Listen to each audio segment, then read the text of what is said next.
I did not know if Chris and I could pull out of this spiral. I did not know if we were going to go bankrupt and lose the house and move from our community. I did not know if our marriage would survive. I knew I wanted it to. And see, this is the knowledge action gap. You can know what you want, you can know what you should be doing, but how do you make yourself do it when the feelings and the motivation isn't there? And a lot of us are sitting around waiting to feel ready, waiting to feel courageous, waiting to feel confident, waiting for the right time, and that's not ever coming, ever.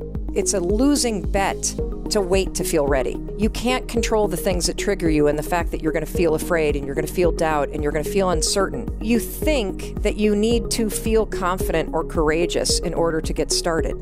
You don't. You actually just have to start, and that's the riddle of life. The question was, what do you do when you wake up in the morning and you're having a panic attack?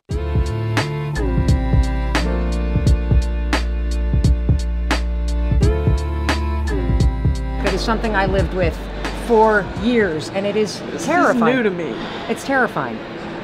I'm so sorry this is happening to you. And I want to tell you, you can actually get control of it. You ready? Yeah. So, first things first, let me explain what's happening when your body is in a state of panic, okay? So that you understand what's going on. Have you ever been in a situation in your car where you almost get in an accident? Yes. And immediately when that car almost sideswipes you, what happens in your body? You tense up. You have a instant, what's the word? Adrenaline. Yes, Yeah. yes. Like your heart's racing, right? Yeah. And your palms get sweaty. In the situation I just gave you, your brain has context for what the fuck is going on. So your brain goes, oh my God, we almost just got hit by a car. As soon as the car leaves, your body starts to slow down, doesn't it? Right. What happens when you're having a panic attack is you wake up in the middle of the morning and your body's in a state of alert, just as if a car almost hit you. Okay. But the problem is your mind has no explanation for why it's happening. Yes. Does that make sense? That's the hard part. Yes. So your mind gets really scared because your body is now doing something Right. that normally only happens when there's danger. But the problem, That makes sense. but there's no danger. But you don't know the difference. So you Yeah. now wake up, and I would get in this cycle where I would literally have panic attack after panic attack, and then I'd be afraid of having a panic attack. Yeah. And then I'd have a panic attack. So you're going to do this. When you wake up and you feel that, do not lie in bed. Stand up immediately. Okay. Start your day. Then Even if it's 2 o'clock in the morning. if it's 2 o'clock in the morning, yes, because lying in bed with all of that and deep breathing, it's probably not going to help. Okay. If you actually get up and physically move, your body now thinks, oh, she's getting away from the danger. Okay. What I want you to do is come up with an anchor thought.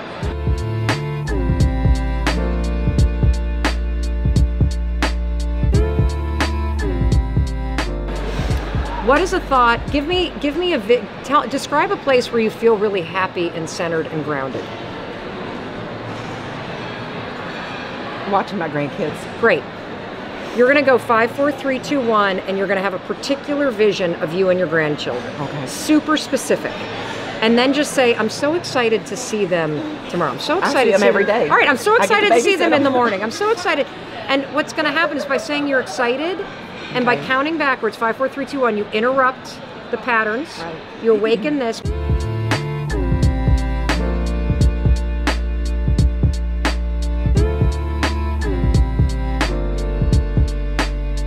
By saying, I'm excited to see my babies. And then you've got a picture of them. Your mind's going to start to go, oh, her heart's racing because she's excited to see her babies. Okay. Just keep saying that.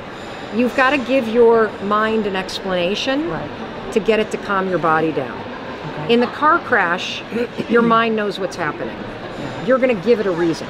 Do you understand? I do. The other thing I want you to know, in the back of this book, last page, right here, this is for everybody. The book comes with 31 days of video torture. Sign up for it, because I go into panic and anxiety very deeply. All that's happened is, for some reason, you've started to worry. And that worry has become a habit, and now your body is worrying, and that's now leading to panic. We can reverse it, okay? So let's talk a little bit about procrastination. Who in here struggles with procrastination? Yeah, and the rest of you that aren't raising your hand are just procrastinating on doing it, aren't you? I know. You see, I always thought procrastination had to do with the thing I was procrastinating around, right? Like that procrastination has something to do with work. Believe it or not, procrastination has nothing to do with your work.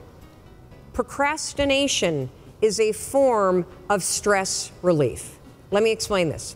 So let's say that you've got some stuff going on in your life, and heck, who doesn't have stuff going on in your life? Maybe you're fighting with your significant other. Maybe mom's or dad's health is failing and it's really, really upsetting you. Maybe you've got some financial stuff. You put too much of your savings into Bitcoin, and now that that's crashed, you're stressed out about it, right? And so you go into work, and when you get into work, you got stuff to do. You kind of walk in and you got this big stress ball that subconsciously is hanging over your head. And so you walk in and you sit down, and you know you got 13 phone calls you need to make. And you also know that you've been chickening out, you've been making easy calls, and there's a bunch of CIOs or other people that are higher level that you haven't been calling. And so as you sit down to do it, and you got the stress on your shoulders, your brain it starts to go, wait a minute, well, you want me to make a call to somebody that I'm scared to make? Absolutely not. I'm so stressed out about, can we just watch some cat videos for a minute? And next thing you know, an hour's gone by. And then, of course, what do? You beat yourself up. So the only way that you can break this habit, and that's an important word for you to hear, you're not a procrastinator. You have a habit of procrastinating. Big difference. Because if it's a habit, I can teach you to use science to break it. You see, all habits have three parts. There's a trigger, and in the case of procrastination, the trigger is always stress. Then there's a pattern you repeat, and in the case of procrastination, it is to avoid doing something. And then there's a reward. You get a little stress relief. The only way to break a habit, you guys, is not to deal with the triggers. You're never going to get rid of the stress in your life. But you can 100% change your pattern of avoiding work.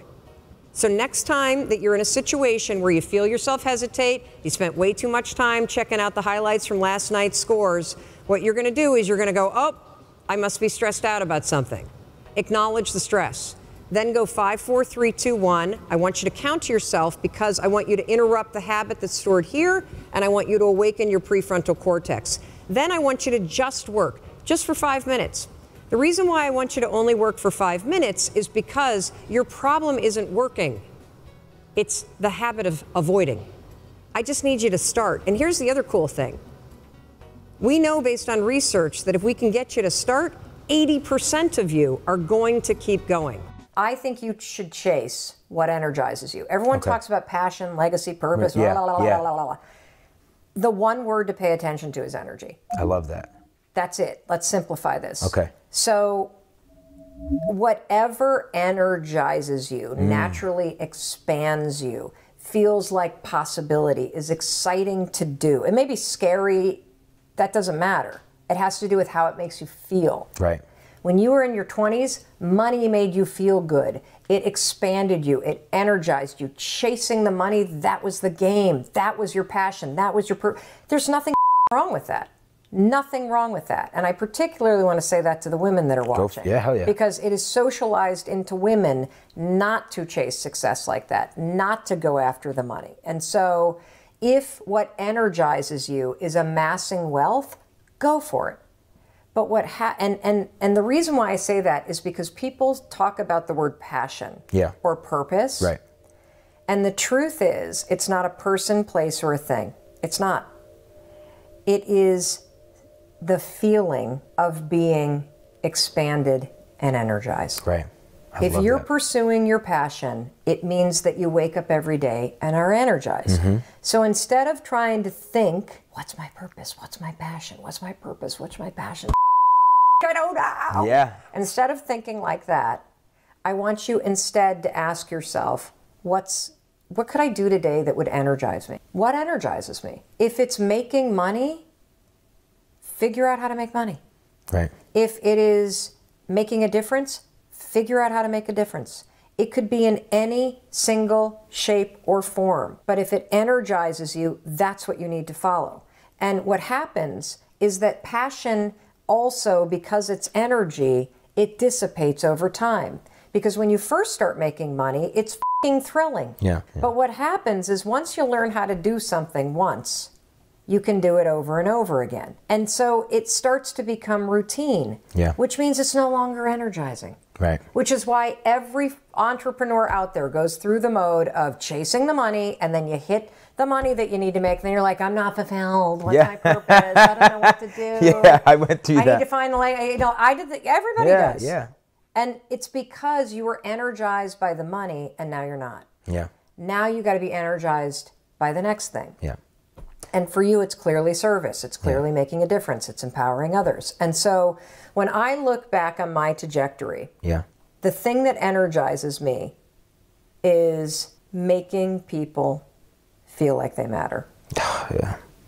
It's that simple. It is giving people hope in a situation where they don't have it.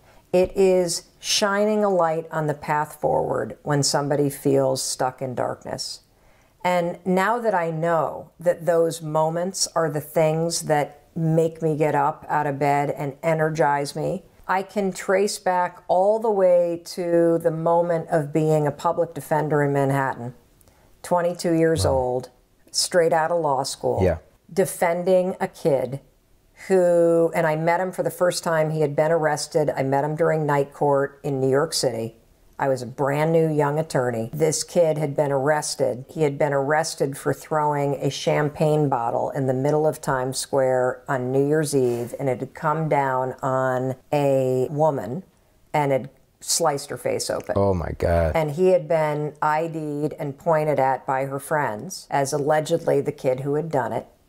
And he was a junior in high school. High school kid on his way to go to junior college, mom working hard, terrified, absolutely terrified. And I met him because he had been arrested, and you know the family couldn't afford a lawyer, and I was a legal aid criminal defense attorney, and I was assigned to represent him. And I remember walking back into the cages behind the judge's bench, because if you look at a judge in a courtroom, there's two doors, typically, one to the right, one to the left. One of those doors leads to the hallway, which is what all the court officers and administrative workers walk to, that's behind the court system. The other one leads to cages that are behind the judge, which is where they hold the inmates as they're waiting to come in and get arraigned, or they're waiting, you know, for the trial. And so I walked back there and I called out this kid's name, and I just remember him asking, is my mom out there? Is my mom out there? And I said, look, I'm going to tell you something. I'm going to make you two promises. I'm going to get you out of here tonight, and I'm going to do everything I can. He was like, I didn't do it. I didn't do it. I didn't do it. I swear to God, I didn't do it. And I promised him, I said, I'm going to get you out of here tonight, and I'm going to do everything I possibly can to clear your name. And I remember the relief in his face. And he said, you believe me? I said, of course I believe you. Gave him hope.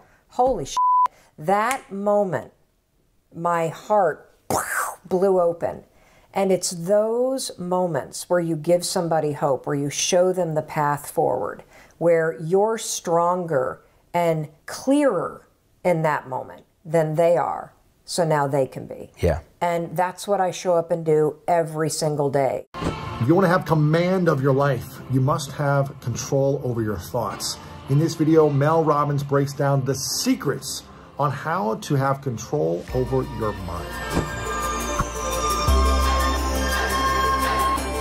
The thing that's so difficult for most of us is how, when you're alone and you turn off this show, do you push through the excuses, the habits, the fears, and the actual physical constraints that you have in your life right now so that you can make the pivot? And so I often say that I am not a what speaker or a why speaker, I'm a how. And that there's already incredible information about what you can do and why you should do it. And I find that the place that I get stuck is, okay, well, that's great. And I do a lot of thinking, but how do I get out of here and make it happen? Our thoughts are our biggest killers of our dreams. Totally. They're the biggest killers or our biggest cheerleaders. Mm-hmm. And if we don't know how to really, I guess, I don't know, not manipulate them, but to really hone in on them, then we can have a messed up life. And I've gone through many years of self-destruction growing up just because I didn't know how to manage the thoughts. I didn't know how to, I was never educated on it really, on how to not control it, but I don't know, what is it?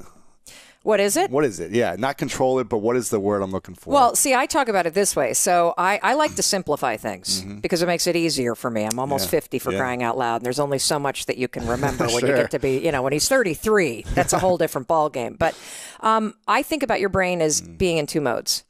Two modes to your brain that you need to know about. There's autopilot. We've all experienced that. You drive to work and get there, and you're like, oh, who drove the car? Oh my God. Like, I don't even remember driving the car here. Well, you did, Lewis. You drove the car. But the thing is that you were in the mode of your brain that's called autopilot. Well, what is autopilot? Autopilot is the interior part of your brain. You'll hear neuroscientists and psychologists talk about the basal ganglia. Very important thing to understand is that there's a part of your brain that its entire job is basically to execute your habits. Habits, big fancy word, means something very simple. Behaviors that you repeat without even thinking about it. When you pull your pants on in the morning, I guarantee you either put your left or your right leg in first. And you have to stop and think about which one it is, don't you?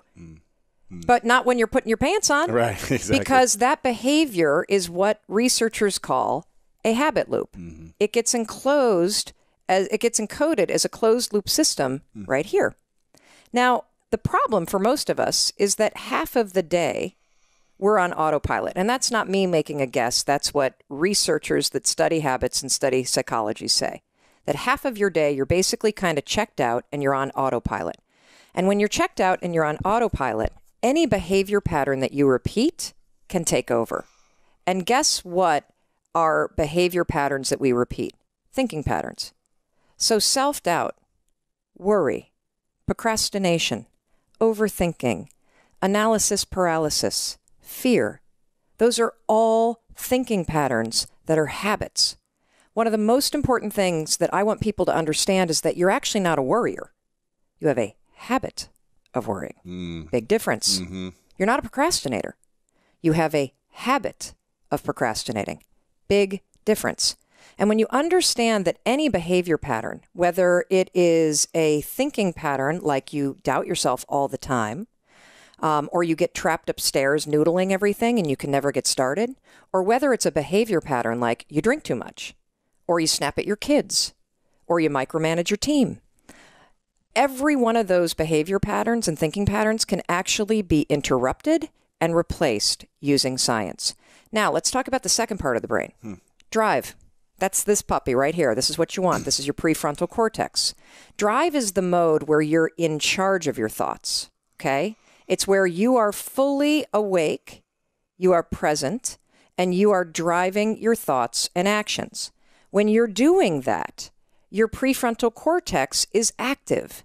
The prefrontal cortex is the part of the brain that you need in order to learn new behavior, in order to do something difficult, in order to do something uncertain, in order to do strategic thinking.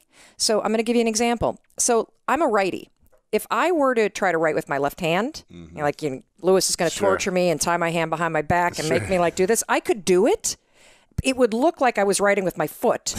And if Lewis came up to me and said, hey, Mel, you want some bulletproof coffee? I'd be like, Lewis, I'm trying to concentrate. I can't do this. My prefrontal cortex would be el fuego because it is firing on all cylinders to communicate to my hand new behavior. So the thing that's cool about that is that you can use a simple trick. The moment you feel yourself hesitate, the moment you've got one of those moments where you know that you need to, this is that moment that Lewis talks to you about where you got to step outside of your comfort zone and you've got to lean into your passion and you've got to really take some risks and you got to feel the fear and you got to do it anyway. That's the moment where you just woke up and now you got a decision to make. Are you going to drift back into the habits or are you going to awaken your prefrontal cortex and drive forward and focus and do something new? And so the work that I've been doing and speaking about is all about the 5-second rule, which is a trick that I invented by mistake that helps you manually switch, no joke, your brain. It turns off and interrupts the part of the brain that is where all your habits and your behavior patterns are encoded, and it awakens your prefrontal cortex, which in 5 seconds flat allows your brain to help you change. And so anyway, I love it. I was rambling on and on because you went on this thing about how your patterns can be destructive and nobody teaches us. And that's absolutely right. And what I want everybody to get out of this conversation between us is that you cannot control how you feel. You cannot control what triggers you. And the fact that you may rise up with anger, you may rise up with self-doubt, you may have anxiety, fill your body. But you can always control what you think and how you behave. And we spend way too much time trying to focus on manipulating how we feel about things and not enough time practicing the skills of controlling your behavior and your thoughts. Because if you can control your behavior and your thoughts, then the way you feel will be different. 100%. And a lot of us are sitting around waiting to feel ready, waiting to feel courageous, waiting to feel confident, waiting for the right time. And that's not ever coming. Ever. Ever. You're not going to change your life up here.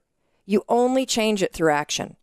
And so to me, I did this interview with your friend Tom, and we talked about how motivation is garbage, and somebody memed it and went crazy. And so the point that I was trying to make is that motivation is great if you feel motivated, but it's garbage, and it's a losing bet to wait to feel ready.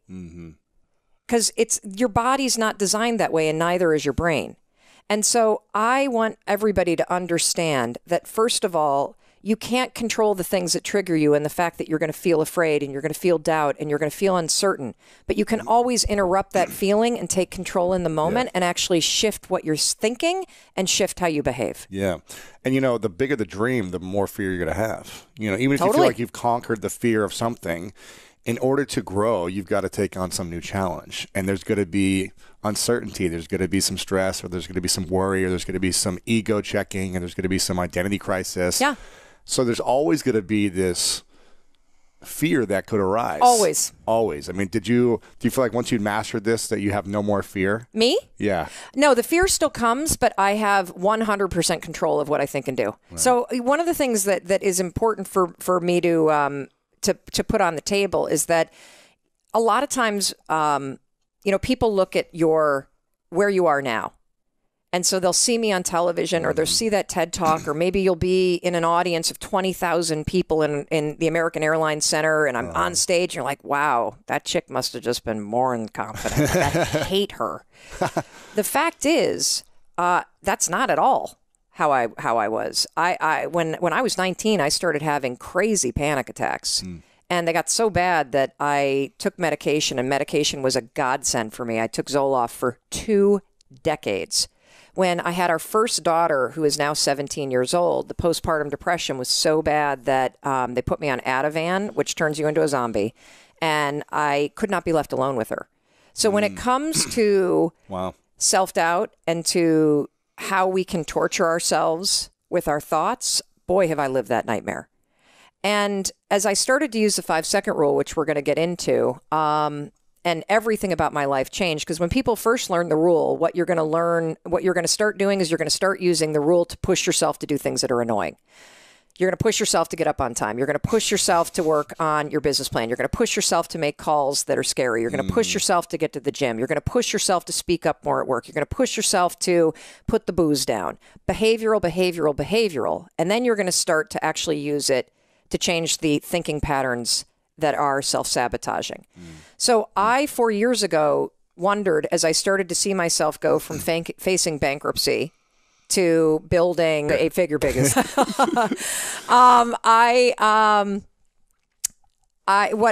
What happened for me is I started to say, okay, this is a really cool little trick to bring out the most powerful side of you, but can I use this to actually cure myself of anxiety? And the answer is yes, you can.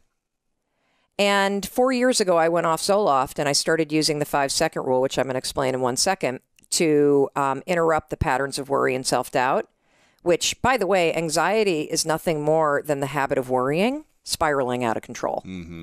And body feelings triggering now the habit of obsessive worrying that turns into anxiety and then kind of escalates to panic. I started using the 5-second rule to interrupt my thoughts every time I would feel that kind of worry kick in. And because the prefrontal cortex is awakened when you use it, your mind is now ready to take on a totally different thought. It's a very different strategy than just trying to switch the channel on what you're thinking, because you're actually inserting the step that nobody talks about, which is switching the gears in your mind so that your mind can actually take and believe the thinking. So the 5-second rule. Wait, first off, when Yeah, did you tell me. discover the 5-second rule? Okay, so 2009. This is when you first tried it or discovered it, or Oh, it's a total horror show mistake. okay, Yes. okay. So 2009, I was unemployed and feeling like You unemployed? How? well, You okay. have too much charisma, too much passion. Yeah, because everything's working right now. That's why. I'm not like this when things are not working. Sure. Ask my husband of 22 years. Yeah. Well, what had happened is I had all these career changes, and I got into the media business, again, by mistake. I had a coaching business, and Inc. magazine was writing an article about coaches, and they featured me in it, and CNBC called. Got it. And that led to me doing some stuff with CNBC. And I spent a year still coaching people and then doing some stuff for CNBC. And then Fox called. And they were interested in having me host a television show. Now, you got to understand, I'm from North Muskegon, Michigan. Mm-hmm. I mean, the media business, Fox, LA. The closest thing I had ever seen to a celebrity, Lewis, was the Muskegon Lumberjacks, the farm team, right? Right. From for the Pittsburgh Penguins. Yeah, the my double dad, A team or whatever. Yeah, my the dad single A was the team. hometown doc for the hockey team there. Right. So I thought, The mayor was a celebrity. wow, my life's about to change. I'm about to be a celebrity. Wow, we're going to solve all. This is amazing, you know. So I was originally going to be hosting a show for Fox where we were making over small businesses. Nice. Yeah, pretty cool, right? We show up, we like do extreme home makeover for the office. Everybody's happy. We all know that doesn't solve business problems, but it makes for a nice television show. By the time I get to LA, they've changed the format. It's now called Someone's Gotta Go. And I'm going to be firing people on national television from real jobs. Wow. Uh-huh. That sounds fun. Horrible. Oh my gosh. Plus, we haven't told the offices that this is what we're doing. Oh my gosh. So you show up in Act 1 and you've got everybody all like this because they're going to think they're going to get new IKEA furniture and a paint job, and this is going to be the best thing in the world for their small business. Now, meanwhile, I'm a 4th generation small business owner, so that's like my people. Grew up at a kitchen table with farmers, and you know, my mom at a retail store, and my other grandparents were bakers. And so when it comes to like the heart and soul and what's so important when you launch your own business and how personal it is, I mean, this was like gut-wrenching. So I show up, the first act, you kick out the owner of the company, who then freaks out, then all the employees freak out. Act number 2, we announce that somebody's getting fired, and then that's the bad news. The good news is that I'm not picking. We're going to have you vote somebody out. So it's Survivor in an office place. Oh my goodness. So That sucks. when I learn all this, I have a panic attack, even though I'm on Zoloft. And I call the guy that got me the gig and say, you got to get me out of this. Like, this is the worst thing that's ever happened to me. And he said, well, I'm sorry, but they've already cast the entire show and you're out there for 5 weeks and you don't have a choice. They're going to sue you. And I said, then fine, get me some Xanax because I don't think I can get through this thing. Like, this is awful. Luckily, we taped 2 episodes and legal tabled it. But here was the problem. I was attached to the show. And I only got paid if the show was shooting. So and being an entrepreneur, I also kind of put all my energy into this, shut down the coaching thing. Really thought that it also kind of negotiated a deal that was a sort of a back end deal, thinking I'm a entrepreneur, always thinking about got to have a piece of the action. Yes, yeah, of course. That was a dumb move. And I was in a contract for a year while they figured out what to do. So you couldn't do another show. Yeah. So,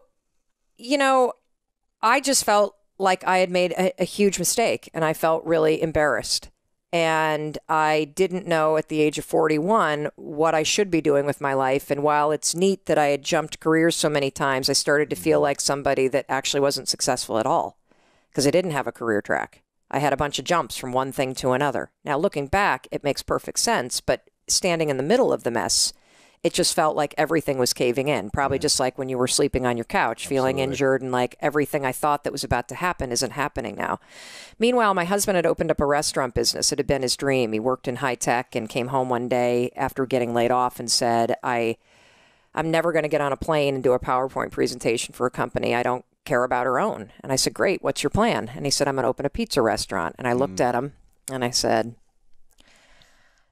was there a trust fund that was part of this marriage that I was unaware of? Because I'm not quite sure how we're going to get the money. Yeah, exactly. Did someone die? You got an insurance policy? Check? Yes. And he said no. And I then said the most famous lines of our 22-year marriage, Lewis. I looked at him and I said, listen, buddy, inspiration is for strangers. You get your ass back to that job and you pay the mortgage and you forget this dream. You're not going to this. Wow. So because change is scary. Yeah. So we fought and he won. And the first one was a real home run. And He opened a pizza store. Oh, he did. Yeah. 40 seats right outside of Boston, Massachusetts. He and his best friend. And they won Best of Boston. It was incredible. What do you do when everything's... They make money, though. They did on the first one.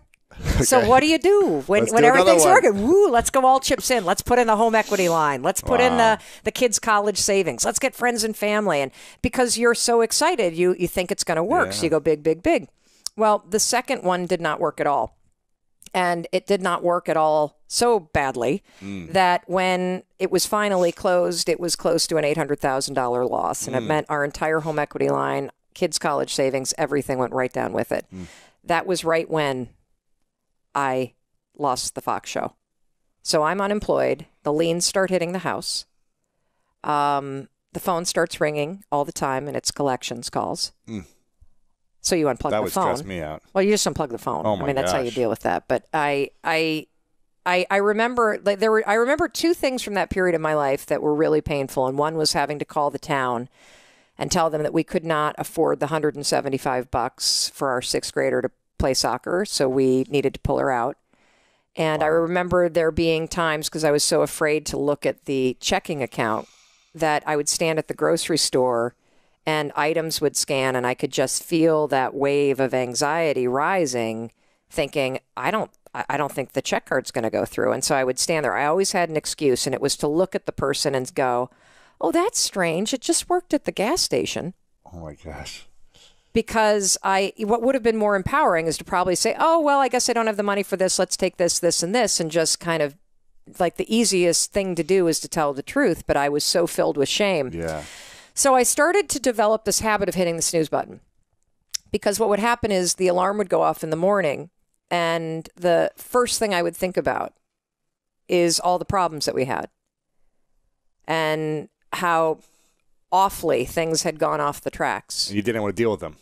No, and I also didn't know. I didn't think I could.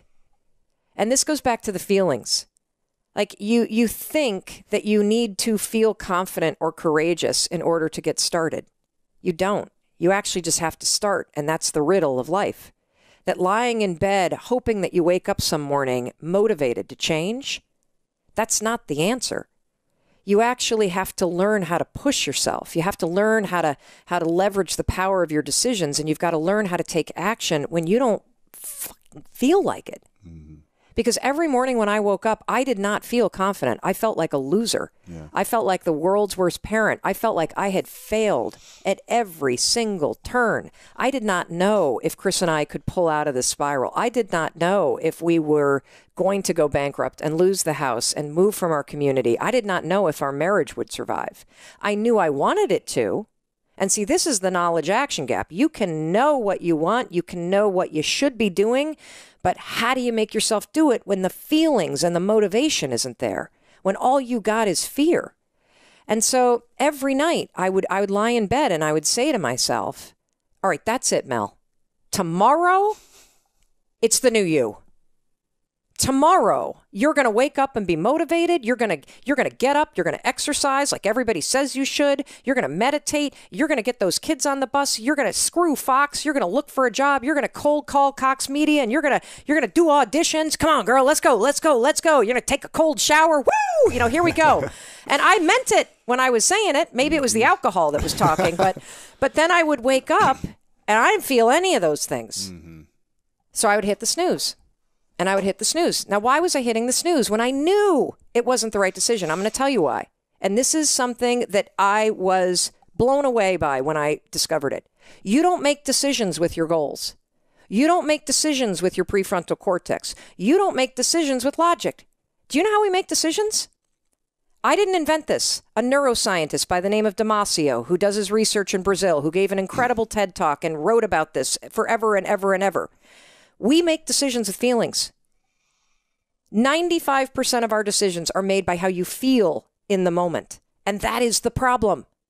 You need to take control of the moment and leverage the power of your decisions and make them up here.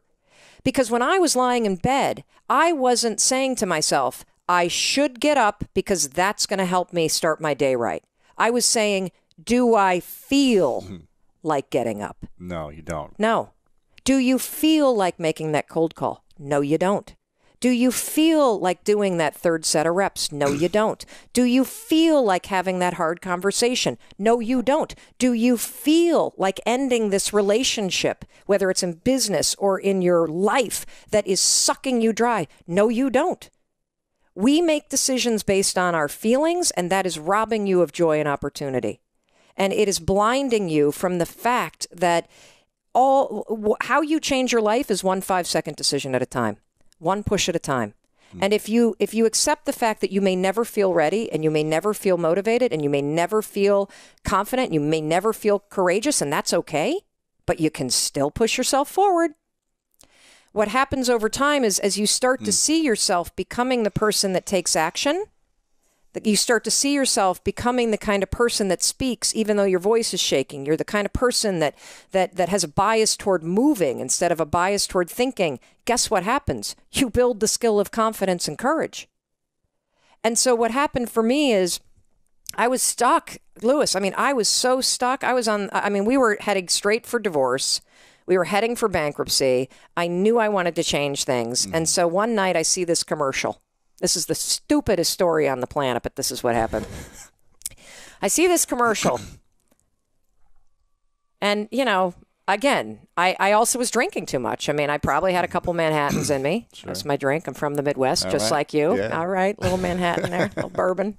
And there was a rocket ship launching. On a commercial. Yeah. And I had this instinct, this innovation, this disruptive idea, right? Oh, my God, Mel. That's the answer.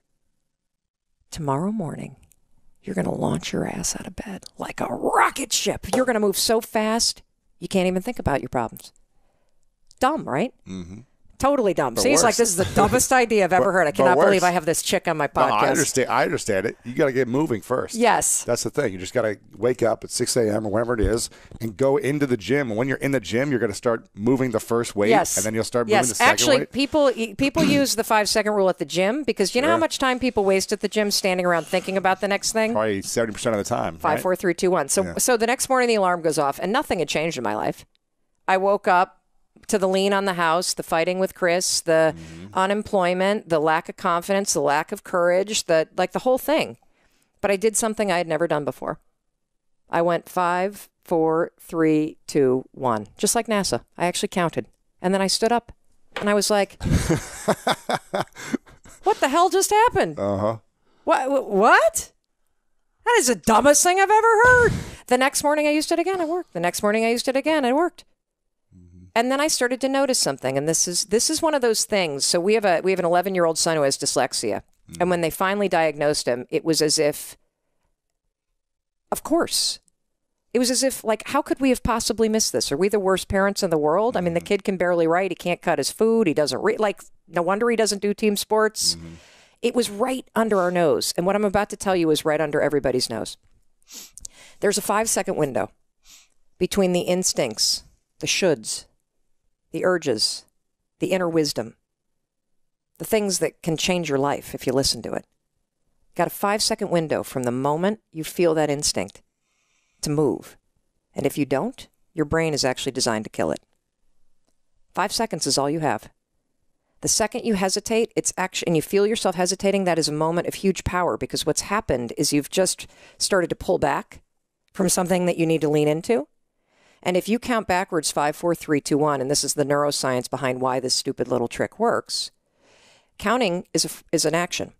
Counting backwards requires focus. It's also not a habit for you yet. So when you feel yourself hesitate, you're triggering your mind that something's up. Like Lewis didn't hesitate when he pulled on his pants. He didn't hesitate when he's drinking his coffee. He didn't hesitate when he walked out the door to the gym, but now he's hesitating to make that call. Your mind now goes into a cognitive bias called the spotlight effect. It magnifies whatever it was that you hesitated doing. The moment. The moment. Yeah. Like all of a sudden you're like, hey, I don't feel like it. Like, I don't know. Maybe I'll do it later. Right. And your mind is doing it because your mind's trying to protect you. Hesitation signals a red flag to your mind that something's up. Just that small hesitation. It's a habit that we all have. Should you hesitate if you're getting a tattoo? Yes. Should you hesitate if you're gambling? Yes. Should you hesitate if you are signing a legal document? Yes. You need your prefrontal cortex for those things. You need to interrupt it, make a decision. Should you hesitate on making a phone call? No. Should you hesitate on speaking up in a meeting? No. Should you hesitate when you feel yourself starting to procrastinate and you know you got work that you should get done? No, you shouldn't hesitate at all. Should you hesitate in saying the thing that you really feel in your heart? No, you shouldn't. Should you hesitate and edit yourself when you're talking? No, you shouldn't. But we've all trained ourselves to. So it's actually this habit of hesitating. You start catching yourself. It's a huge moment of power because you have a decision to make and you got to make it in the next 5 seconds. Are you going to go on autopilot and get trapped in your mind? Or are you going to 5, 4, 3, 2, 1 and awaken your prefrontal cortex and drive forward?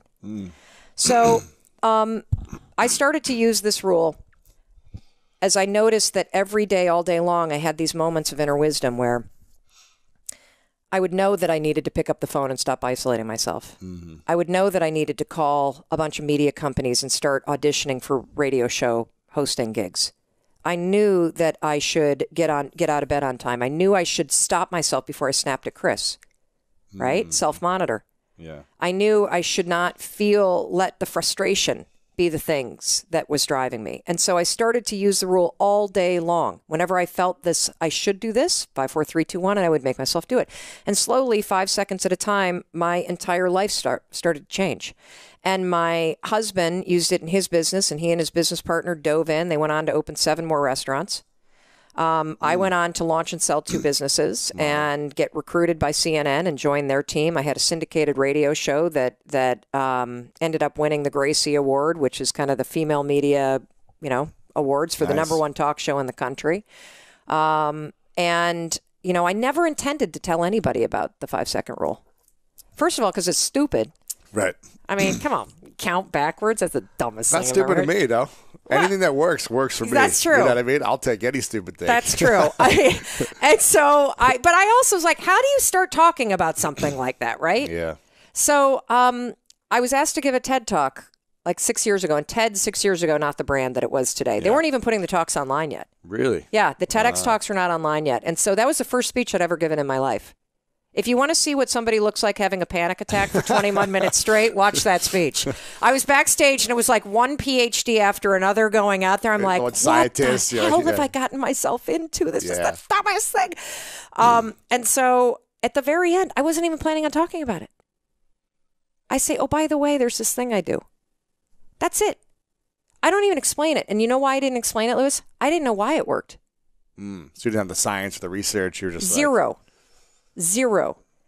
And then something crazy happened. They put that talk online a year later, and people started to write. We've heard from more than 100,000 people in 90 countries that have written to us that are using the rule in ways big and small to change their lives, to change their marriages, to change their thinking patterns, to grow their businesses. We know of 11 people that have stopped themselves from killing themselves. Wow. In the moment, there's a gentleman that we talk about in the book, and you can see his social media posts in London. He was a veteran, and he was suffering from post-traumatic stress disorder, and he boarded a ferry with the intention of jumping overboard. And he got to the railing, and he was standing there, and his inner wisdom kicked in. And this is another thing I want everybody watching to understand. I don't care what you're facing or how low you get. Your inner wisdom is always there. It is. And the thing is that we often don't listen to it. And so he's standing there intending to kill himself, and that inner wisdom kicks in, and he remembers the 5-second rule. And he goes 5, 4, 3, 2, 1, and he turns and physically moves away from the railing and finds the first person working on the ferry and tells him that he's suicidal. Saved his life. Wow. He saved his life because he listened to the inner wisdom. And this is the other thing I love about this rule. It's not something to think about. It's a tool to use. So the part of the problem with a lot of the advice that I've found, for me personally, is that a lot of advice is all about kind of doing mental battle. And if I go upstairs, I'm behind enemy lines, and I tend to get hijacked. Right. So I love this tool because 5, 4, 3, 2, 1 interrupts those patterns it actually prompts the part of the brain that I need in order to change. And it makes changing easier because I've now got my mind working for me instead of against me. And it gets me out of my head. And so I'm super excited to share this rule with people because I now know not only that it's working, just not for me, it's working for people around the world. And, you know, in the book, it took me 3 years to write it. It's all the science behind the rule. Yeah. It's got more than 150 social media posts in it. So you see stories from around the world of people using it to end procrastination, to build confidence, to deepen their relationships, to launch businesses, to explode the sales. Why does it help with sales? I'll tell you why. Because you can't sell by thinking. Selling is about action. We have groups from companies around the world, sales teams that put 5, 4, 3, 2, 1 up on the wall. Really? I'm sure they hate me. That's cool. Yes, because cold calling. It's a momentum thing. If you stop and think, the phone is not getting, the dialing is not happening when you're thinking. Yeah. If you're thinking about all those no's you've been getting, yes, you're not going to want to do it again because it doesn't feel good. Yes. And if you're in the middle of a negotiation or you're in the middle of a really difficult conversation, and again, remember what we said earlier? You cannot control your feelings that rise up, but you can always control how you think and what you do. So if you're in the middle of a difficult conversation and you feel those feelings come up that normally trigger you to start editing yourself or to censor yourself or to silence yourself, or to think sabotaging thoughts in like a business negotiation, 5, 4, 3, 2, 1. Awaken the prefrontal cortex. Get back in the game. I'm still in the mindset that I was in 2008 when Chris and I went bankrupt. Which is, I need to get as... Scarcity. Yeah. Man, really? Yes, that's the big insight I've had during this pandemic. Yeah. Shut up. Shut up. We're going to talk about it. No, I'm just saying shut up because that's crazy to hear you say that. If you get into a situation where you nearly lose everything, and look, I know you've been on your sister's couch, you've been down and out, you've had to reinvent yourself. We could be the reinvention twins, the two of us. We could be. Yes. And the thing is, though, is that if you get in that moment where you can't pay for groceries, where you think your car is going to get repossessed, where you can't pay for your kids' town soccer league, like that is low when as a parent you can't provide what you want to provide for your kids. You don't ever want to be in that situation again. And so when I started to claw my way out of that, Lewis, and I started making money and Chris started getting his restaurant business back on the rails, I mean, we were still $800,000 in debt. It was 3 years worth of trying to make the ends meet. And when I gave that TEDx talk in 2011, that was 3 years after I discovered the 5-second rule. I had a full-time job with benefits, and we were still massively in debt. There were still liens on the house. And after that TEDx talk, which is what launched the speaking business, as people started to book me and I started making money, I was like a squirrel with a freaking nut, man. A dollar came in, I'm like, put it away, put it away, put it away, put it away, put it away. And every time a speech came, you know what everybody said as I started to explode on the speaking circuit is, oh, speakers get hot. You're going to be the hot speaker in, 2017, and then take everything you can get. And I just then they're said on yes. to the next speaker. Yeah. And so I figured it was just a fad. And so I said yes to everything. And I have become addicted to being busy. And it is driven when I'm present from making an impact. But if I'm honest, it is mostly driven from that mentality from 2008, the fear that this could all disappear. Wow. We both went through our own, I guess, identity shift and dream death or ego death in 2008 with me from football and you with your career and everything. To give people context, because I'm just going to roll with this from what you just shared.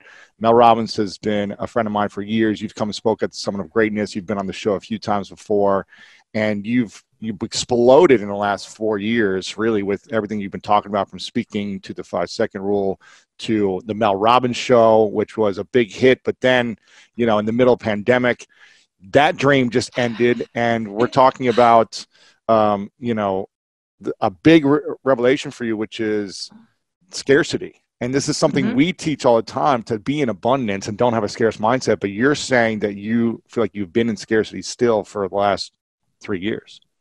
Yeah. Like in some way, obviously abundance of like, I can do everything, but in some way you felt. Yeah. There have been modes where I've said yes to things, Lewis, because I've been afraid that all of my good fortune would disappear. And if I had to take a look at one of the biggest lessons from the pandemic that COVID-19 created, I call it the Great Pause, where all of us were forced to take a gigantic pause from our everyday life. And I need to qualify what I'm about to say by also saying that we have not lost a family member. We have not had the, we don't have anybody. My dad is retired, so we don't have an essential worker at a hospital or a grocery store. So yeah.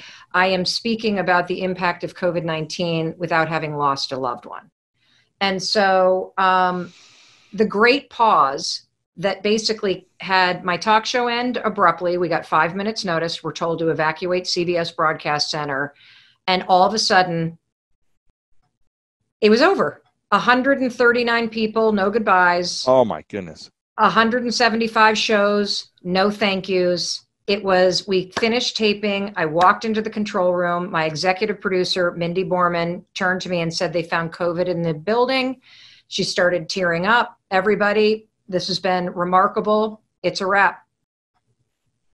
We are the last show in the building. CBS let us finish taping. They're sealing off the building. I literally ran up in the middle of a show. Yes, no. This was March 11th, and we had already stopped down audiences, and so I ran upstairs to the apartment in CBS, which was like our green room. I grabbed everything that was possibly not nailed down. Don't tell Sony I took a bunch of the blazers. And, so I'm still a farm girl from the Midwest at heart. Grab them, go. Who's going to know that they're missing? And so and that was it. I mean, it was so awful because it felt like the biggest dream of my life, which was to host a daytime syndicated talk show and give advice to people 5 days a week on television who had no access to therapy, didn't have the time for personal development, make it entertaining, accessible. My whole dream, boom, in 5 minutes flat, done, no completion, disruption. That was it. And then 2 days later, Houghton Mifflin, which was my publisher for my next book, started laying people off, and they called me and said, we need to cancel the book contract. No, I did not. Yeah, they did. And then, well, in their defense, Lewis, I was a year late in delivering. Okay, yeah. So if you would have done it on time, yeah, it'd have been out. Yeah. Okay. Yes. You had a talk show to do. Dyslexia strikes again. Exactly. And then it started to be like, this speech is canceled, and this speech is canceled, and this speech is canceled. And basically, once Microsoft announced that there were no events happening until June 2021, the speaking business, at least the corporate speaking business, is basically on hold for in-person events for over a year. And in a matter of a week, I saw my entire runway shut down. And what's so interesting is you and I have both, in 2008, like so many of your listeners, the first recession just rocked my life to rock bottom. And when rock bottom hits, you don't have to hit with a thud. Oftentimes when you hit bottom, you bounce. And that's where I think the power is, that when the world feels upside down, you always have the power to make it right. When one chapter ends, you always have the power to write a new one. When, you feel like nobody loves you, you have the power to learn how to love yourself. And if there's one thing that COVID-19 has done, regardless of whatever devastation it has caused in your life, is it has forced us all to experience the Great Pause. And I read that in a Medium article, and I loved that idea of a pause, because I think in 2020, our lives have gotten so fast and so digital. And when you are forced to pause and get present and to slow down, you are reminded of what's actually important. And what's important is your health. What's important is your family and your friends. What's important is whether or not you are taking care of yourself and thinking positive thoughts versus negative thoughts.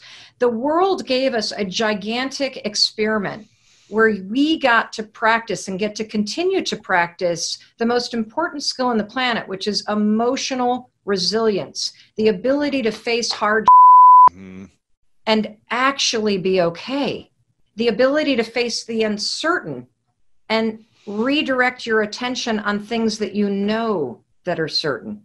And so I am so grateful that we had this time, because when I think about my family, so we've got a 21-year-old, a 20-year-old, and a 15-year-old, we will never get these 10 weeks back again. It was a gift. As much as our two daughters who are in college were complete when they got home, it was a gift. Yeah. And the other thing is, for that generation, by the way, for them to learn, the generation where everybody gets a trophy, that the things that you love can be taken away like that. That there are things in life that are way more important than your prom or rush Or graduation or graduation. Not to say that you don't deserve to mourn those things, but the perspective check that you got from COVID-19, and it really hit home because one of our daughters has a very close friend in college whose dad died, who's my age, and no prior conditions, nothing. And I think when change hits and it's personal, that's when the perspective shift comes. And so between COVID-19 and the fight for social justice that we're seeing with the Black Lives Matter movement and all of the protesting going on, it's been a really remarkable moment of time if you pause for a minute and you reflect on the opportunity of this moment. What is the opportunity? The opportunity is to unlock the power that's inside you to create a better future for yourself, for your family, for your body, for your mind, for your spirit, for this country, for this world, for your community. Yeah. I always talk about, since I experience many breakdowns, whether it be a physical breakdown or relationship breakdown or family breakdowns, I feel like in order for us to really see clearly, we need to break down in a big way. It's hard to make big changes when things are good or when they're so-so. It's even when it's like, it's not good, it's hard to make changes. It needs to be devastatingly challenging for a lot of us. Some of us maybe can make changes all the time, but for most people, there needs to be some devastation or near devastation, either personally or close to you, to say, oh, let me reevaluate, let me pause, like you talked about, and start creating a better future for myself. Why do you think that is in human beings, that, if things are going bad, we won't change? If they're going good, we won't change, but it's almost like we need a massive breakdown, near-death experience, divorce, COVID, for us to see clearly to start changing? Well, there's a really simple answer: patterns. So the thing about all human beings is that we are pattern learning machines. And if you feel stuck or broken, I guarantee you, while you feel that way, you're not. You have a pattern of behavior or a pattern of thinking that is broken.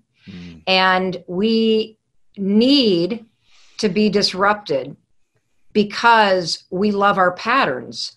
And even people that I know, like even when we're in pain, we love the pain. Pain's familiar for a lot of people. Yeah. So a lot of people, like you may be listening to Lewis and I talking, and you grew up in a super chaotic household. Maybe your parents argued all the time. Maybe your dad or mom were in and out. Maybe there was a lot of fighting. Maybe there was actual abuse. I don't know what was going on, but it was chaotic as hell. And so as an adult, you have vowed to yourself, you are not going to repeat that pattern. But what ends up happening is, because as a little kid, you absorbed the pattern of chaos in your nervous system, unless you go about the intentional work of breaking the pattern of chaos, you will create it in your own life because it's what's familiar. You won't understand. Why do I keep dating these assholes? Why do I go to these bosses that treat me like crap? Because you don't know what it feels like to be in a relationship with either a boss or a romantic partner or a roommate that is consistent, because for the first 18 years of your life, you lived in a state called, when's the next shoe going to drop? Right.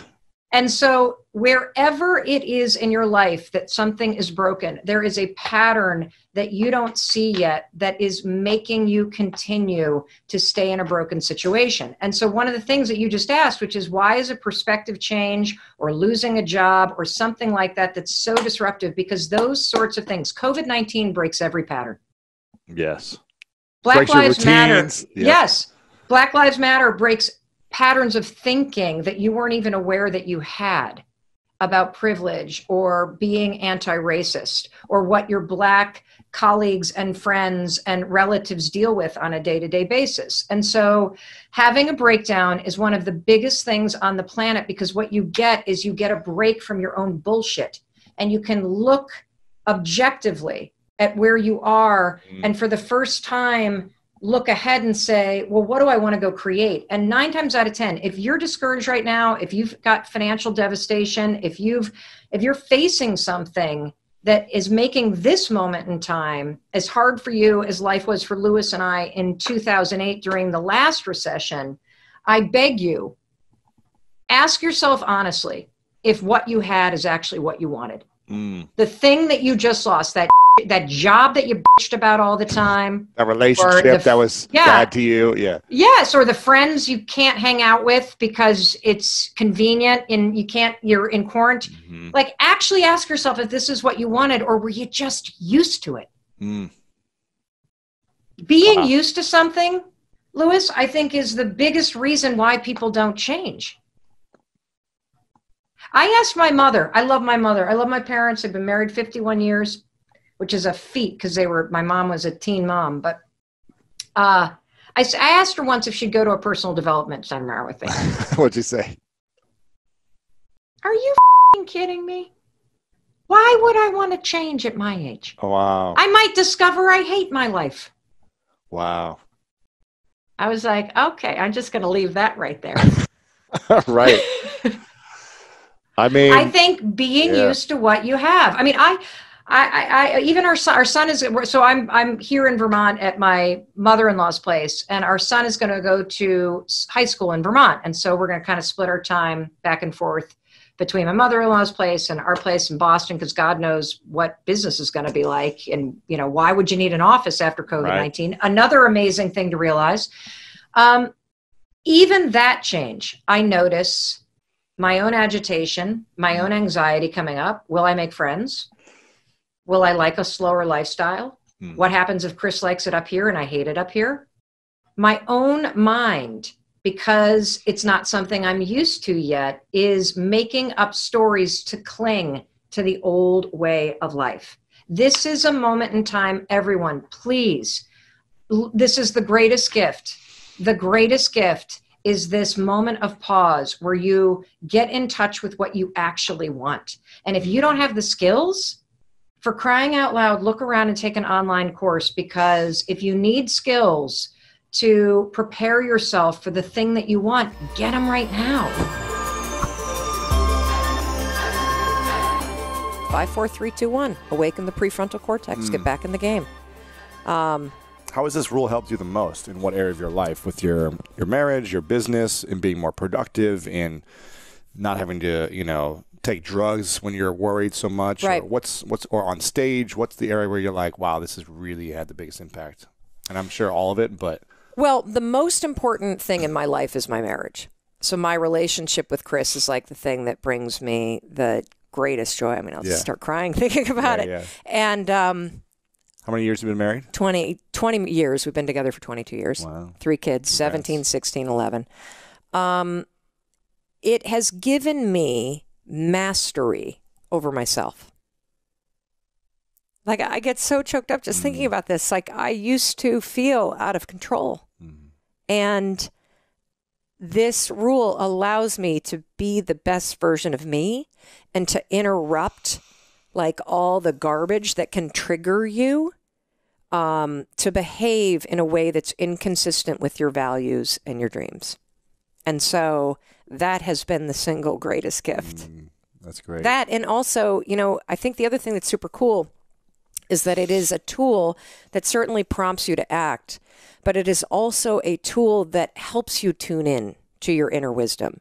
Like, you're not only going to start waking up, you'll be so in tune with those signals that come from your instincts, not emotional, not instinctual, that that you get a direct line to your inner voice. You get a direct line. You know, all these people. One of the things that's always struck me is, so if you list all the people that you admire, right? Yeah, Richard Branson, Oprah Winfrey, Bill Gates. Like, everybody's got Mel kind Robbins. of this. Yeah, well, whatever.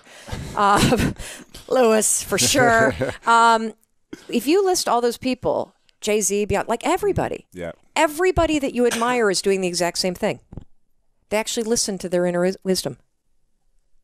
They have figured out how to tune out the critic up here and trust the instincts. And, you know, I have this saying about confidence that I've only recently kind of stumbled into as I've been digging into more research around the science of confidence and the skill of confidence. Because a lot of people think that confidence is a personality trait. It's not. It's actually a skill that you build through action. And a lot of people think confidence is a state of belief. It can be, but that's not where it begins. And so I say that confidence is the willingness to try. That's all that it is. Knowing that you may succeed or survive, but you'll still try.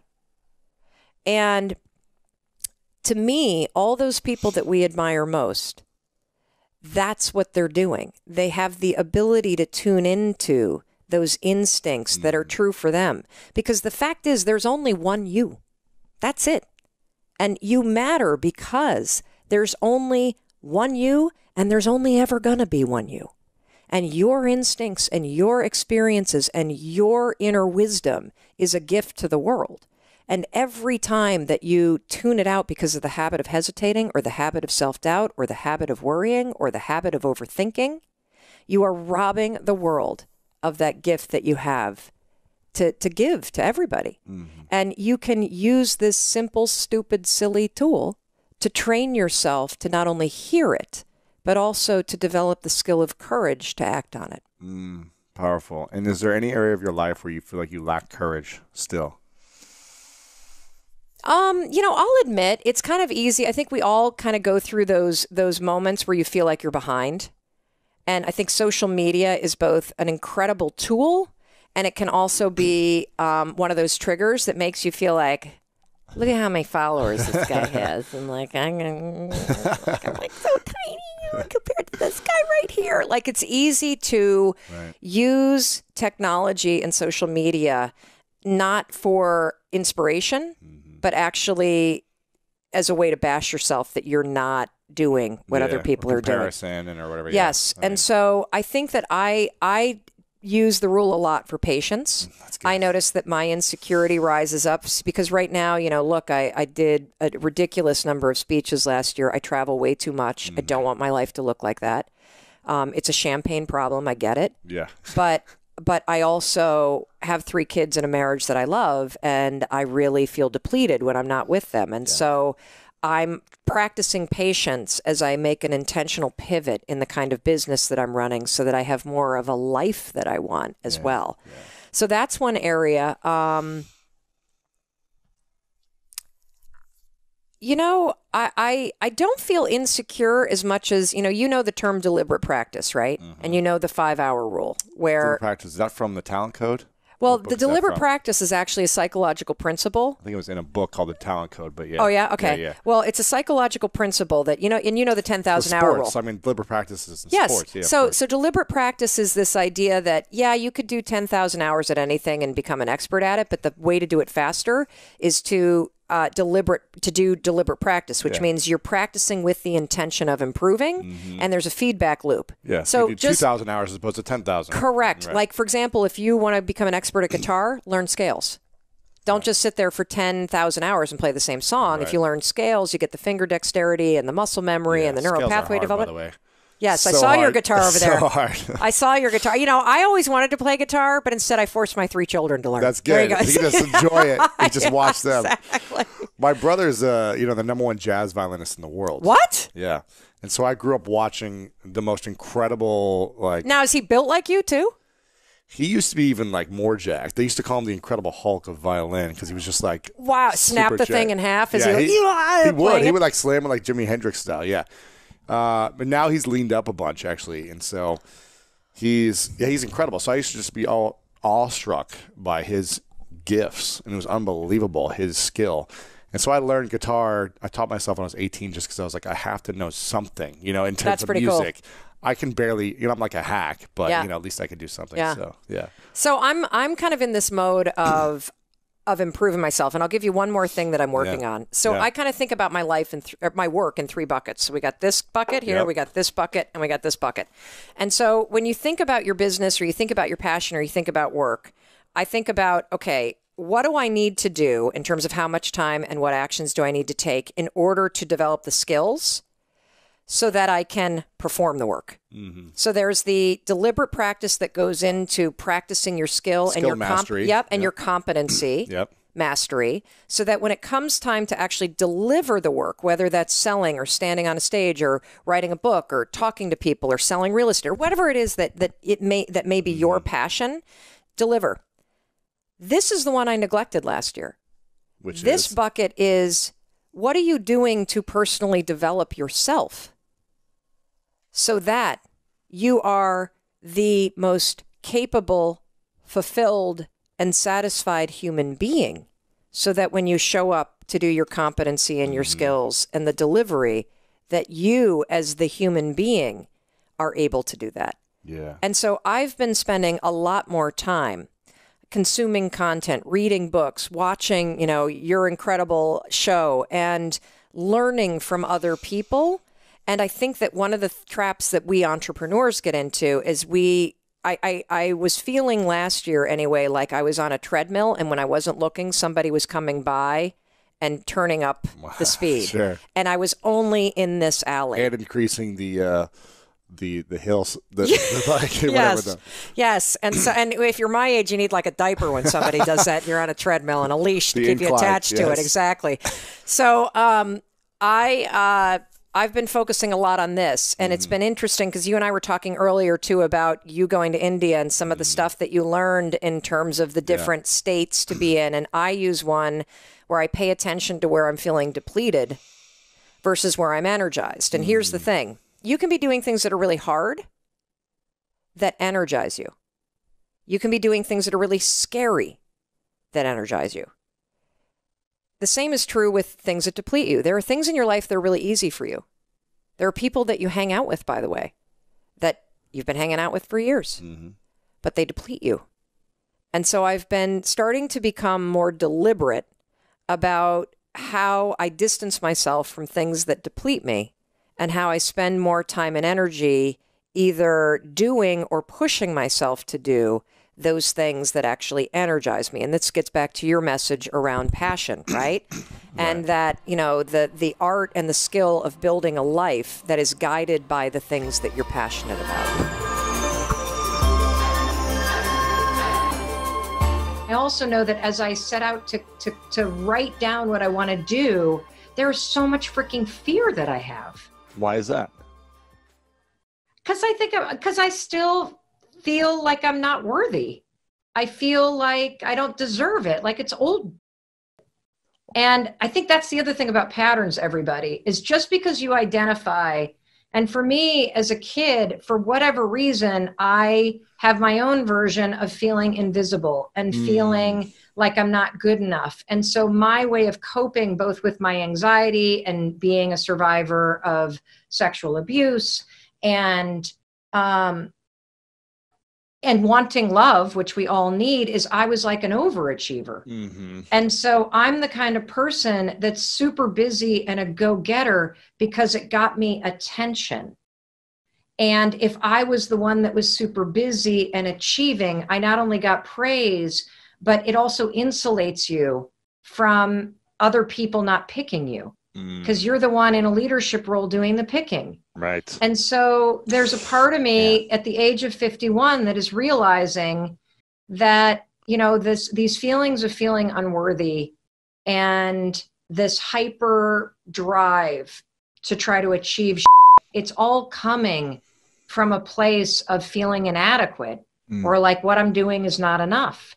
And still, so that's at 50, having the talk show, having a best-selling book, having the Audible originals, having the platform everywhere, having the impact, it still don't feel, being the most booked female speaker in the world, like you still don't feel. It's so stupid.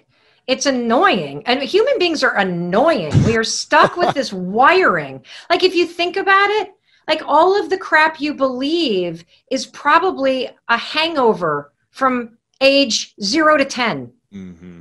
That as adults, we walk around thinking the same stuff we thought as kids. And I can't stand that I feel that way, but knowing it, it allows me to catch it before it stops me from having an event or writing that next book or taking a risk. What do you think the biggest fear is? Because you say not worthy or not feeling enough. Is that? I mean, it's just people liking me. I think like being a people pleaser. Yeah, we're so similar in every way. It's crazy. It's great. I want people to like me. What happens if they don't like you? It's lonely, dude. What happens if the problem 99%? What happens if 99% of people like you and 1% doesn't like you? Oh, I don't give a shit about that. Okay, but if it's honestly, if it's 50-50. I think that the work that we all have to do, every single one of us, whether you bulldoze, whether you people please, whether you avoid conflict, whether you're impulsive, whether you yo-yo your decisions, whatever it is that is your pattern, you know, the constant trashing yourself. I think the journey of your whole life is figuring out how to truly like and love yourself. God, it's so true. I mean, I remember this was my whole life, was never loving myself and needing to go prove to others originally that I'm worthy. This was happening in sports and business until I started opening up and accepting myself and taking off the mask when I turned 30, talking about sexual abuse and just kind of saying, screw it. I don't care what people think about me anymore. This pain inside is hurting so much. It's not worth living with it. So I'm going to start sharing and allow myself to heal and allow myself to finally love myself.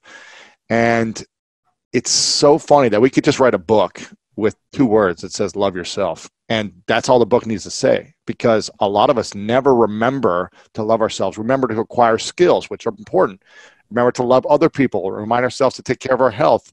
But if we don't love ourselves internally, if we don't think we can give ourselves a hug because we're not deserving of it, then none of this stuff is going to matter to the point of we're always going to need to do more to feel something. Right. It's well, crazy. Nobody teaches you how to do it. And see, that's the thing. And you know, I mean, if you look at human development, we're the only species that literally can't survive without another human being taking care of you. And so we are biologically hardwired to bond with other people.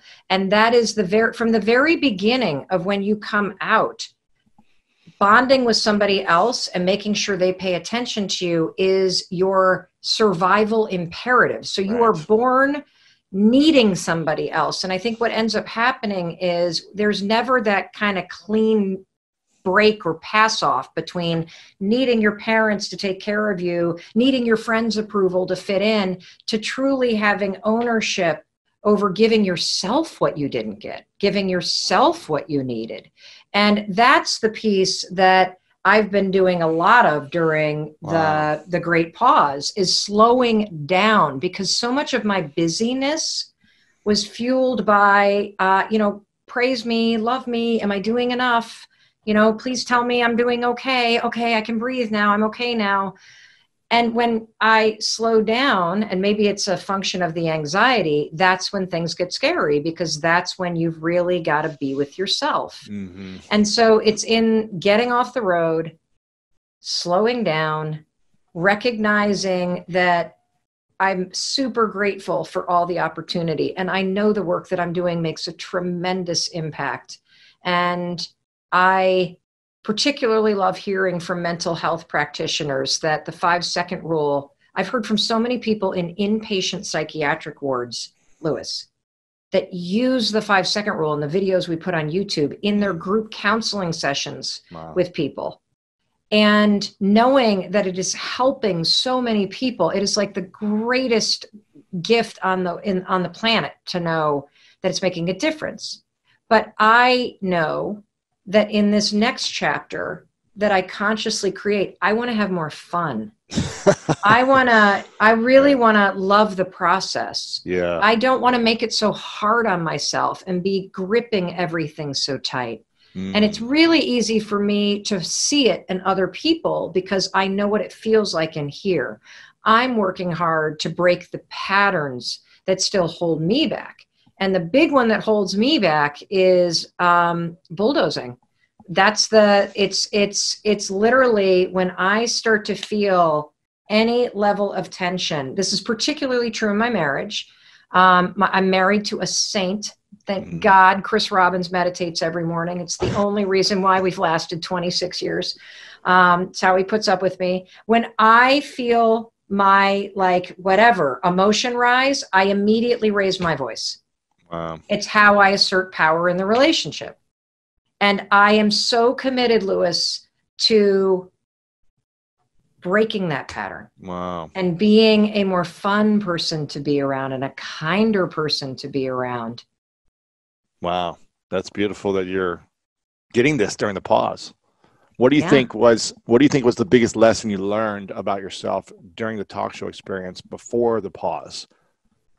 Because you covered so many topics and you had to research about so many things, and you brought so many people on, experts, but then just everyday people going through their challenges. What's the thing that you learned that was new? Because this is something you've been studying for years and talking about. And was there anything new that you were shocked about? You learned about yourself or about human behavior? This is going to be first of all, there's two things. The first one, I'll make it deeply personal. And the second one will be a thing that I learned. Okay. The talk show experience was almost like it's weird. It almost feels like it didn't happen. Really? Yeah. It was your whole life for 2 years. Yeah. But 175 shows, it was super intense. It was almost a spiritual experience because I had dreamt about it for as long as I could remember.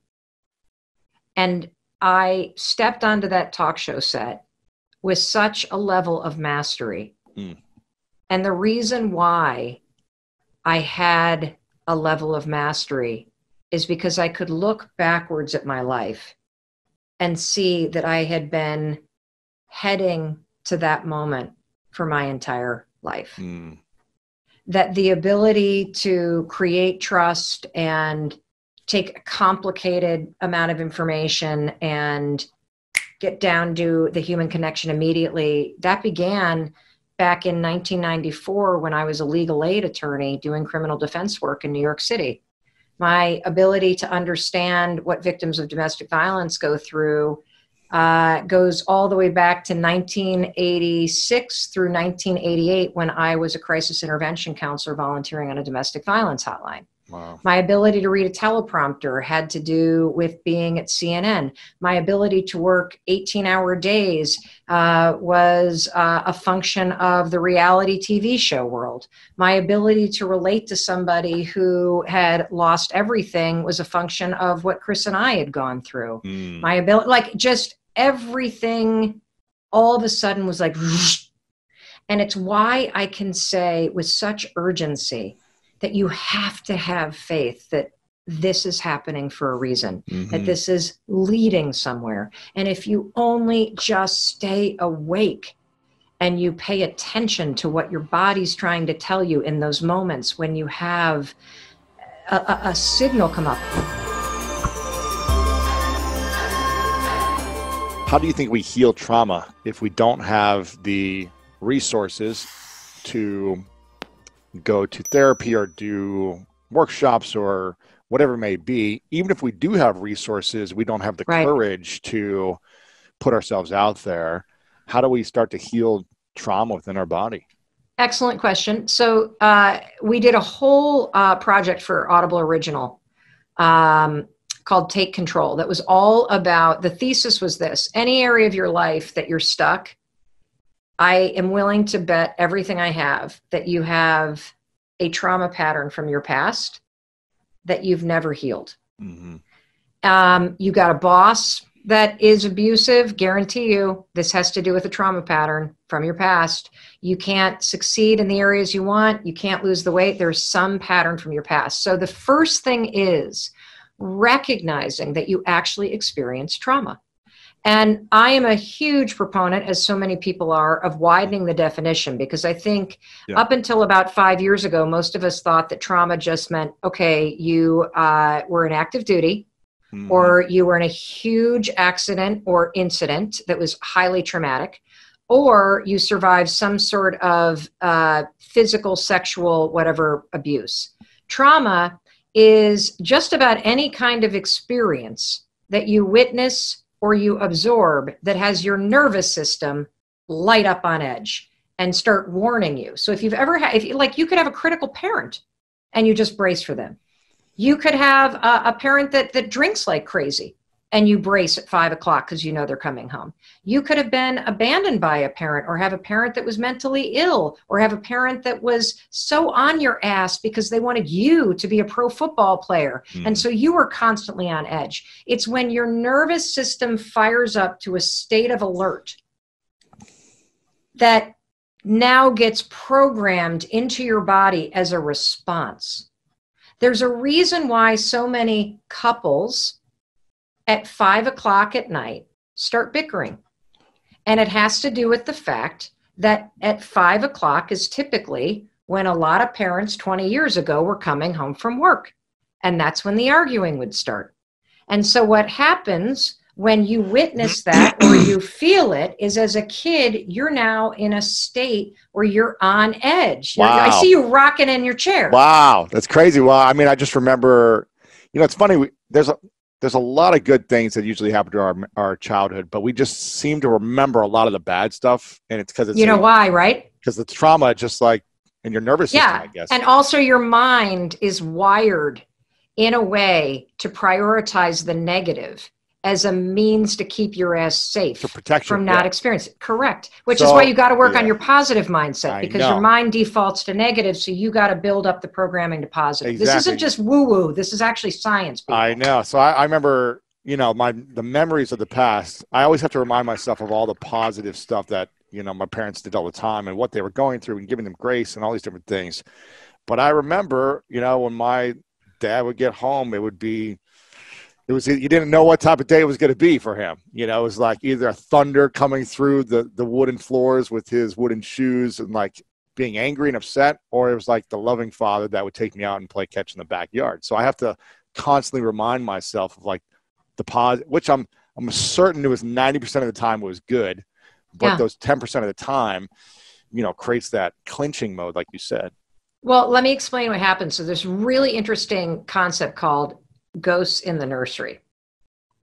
And so trauma patterns get automated because they're not experienced in your brain, they're felt in your nervous system. And so it's why you can have a pattern from your past, but be completely unaware that it's running your life right now, because it's stored not in your conscious thought, but in your nervous system.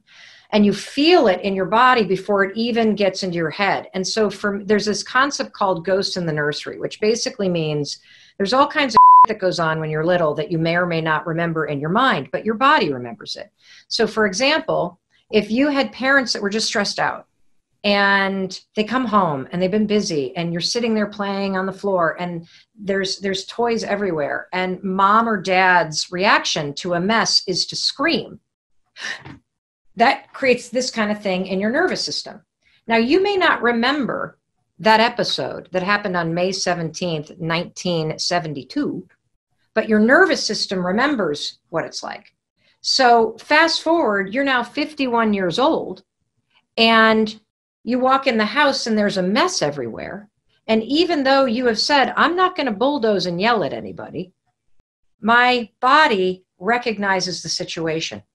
So what do? You repeat the pattern you saw. And so what I'm working on right now is a pattern that is encoded in my nervous system.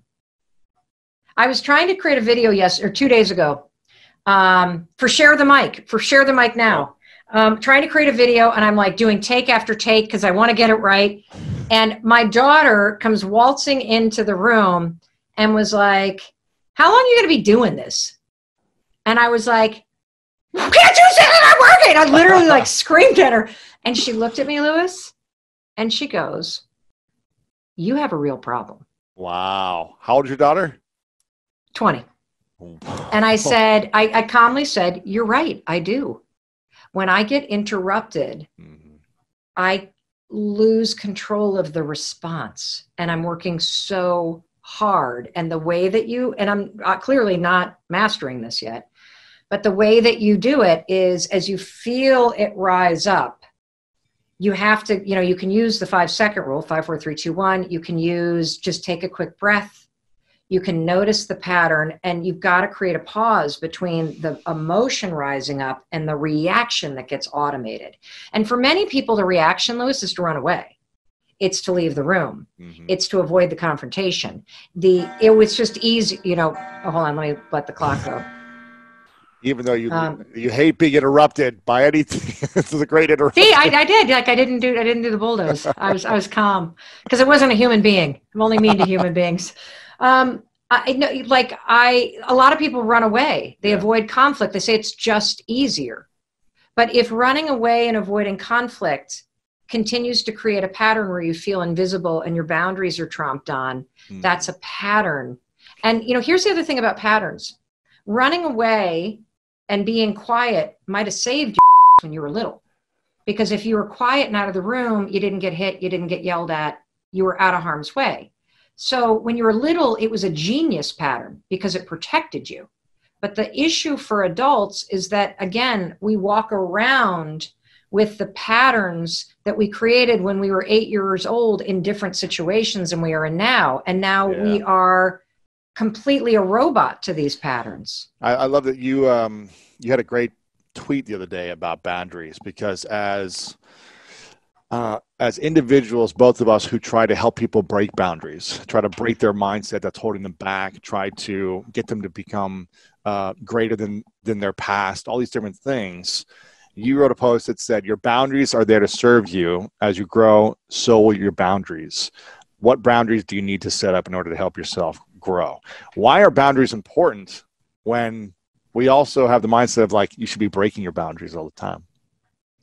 Well, I wouldn't say that breaking your, I don't call the obstacles, or I call them excuses. And so I think the hardest boundaries, honestly, are the ones to set with yourself.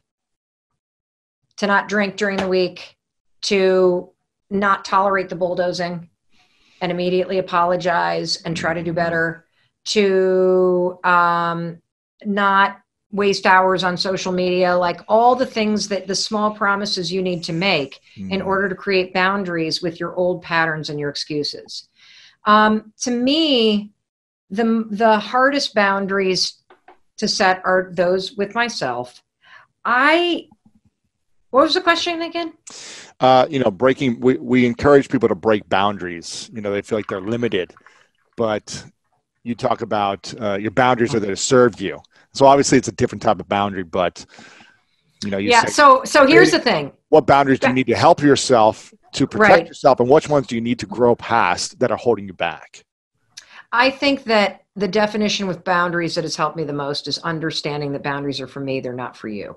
And the single biggest mistake that we make in any relationship, particularly romantic ones, but also work-related ones, is we do not express what we need. That's so true. My girlfriend was telling me this the other day. She's like, I really want you to tell me what you need and when you want it and feel comfortable and confident saying it. And for me, I go back into trauma of past, like when I used to say what I want and need and it didn't get met, I'd get let down, my expectations, I'd get hurt. So I was like, screw it, I'll just do everything on my own, which leads to resentment or whatever else. Yeah, how's that working out for you? It's like, so Lewis, that's an example of 8-year-old Lewis created a pattern that worked when you were 8. Yeah. But now that you're in your 30s and in a relationship that you really care about, you've got to identify the pattern and break it and replace it. And the good news is any pattern can be replaced. Yeah. Change isn't personal. It just feels personal. Change is just about identifying patterns and replacing them with new ones. That's it. Mm-hmm. And it'll take a little while because they're encoded in your nervous system and your default is to just do it yourself. But you cannot, as a rule, punish other people for you didn't communicate. Right. So I'll give you the perfect example. So Chris and I have been married for 24 years. And when I was before the talk show and I made my living mostly by, doing 100 speeches a year, I would be on the road 150 days a year. And when I would come home, there was always something that pissed me off. Like what? Like, the trash isn't taken out, the clothes are here, or is it something else? Oh, no, I'm way worse than that. Are you kidding? I would walk in after being gone for 5 or 6 days, and there on the island in the kitchen was a vase that had dead flowers, the ones that I had bought for myself a week before. And it was as if everybody in my family had been walking around the island for 6 days as if there was some dead flower sculpture in the middle of the island. And so I would come home, and first of all, the only person that's really excited to see me is a dog. And my family did sit me down at one point and they said, you realize when you're not here, we have our own lives. So you don't put your lives on hold while, for us, and we're not putting our lives on hold. So it's not that we're not excited to see you, but we're not organizing our whole lives around when mom comes home. Right. Which is actually really good. To be like the dog, excited and running up and jumping in your arms and kissing you. Yeah. Yeah, no, they don't. But I think that's cool because that means that they're independent and doing their own thing. They've set boundaries. They've set boundaries with me. Perfect. So for probably 6 months, I would get pissy and I would walk in and put my bags down and I grab the flowers and I demonstratively, how many times has everyone done this? Throw them out loudly. Like, everyone hears you. Communication.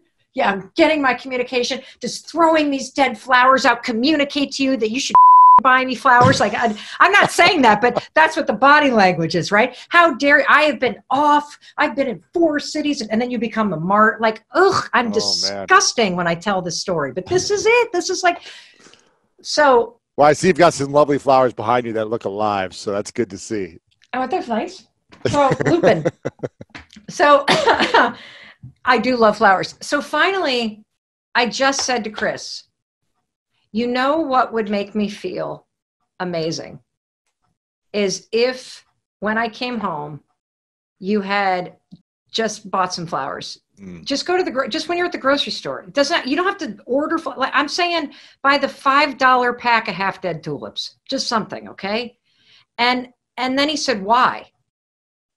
And this is the most important part of expressing. And look, you don't have to give an explanation if you're trying to like cut off a toxic person. But if you want to express boundaries with somebody because you want them to understand you more deeply, give them the why. I said, because it makes me think that you are excited for me to come home and that you knew I was coming because I'm starting to feel forgotten.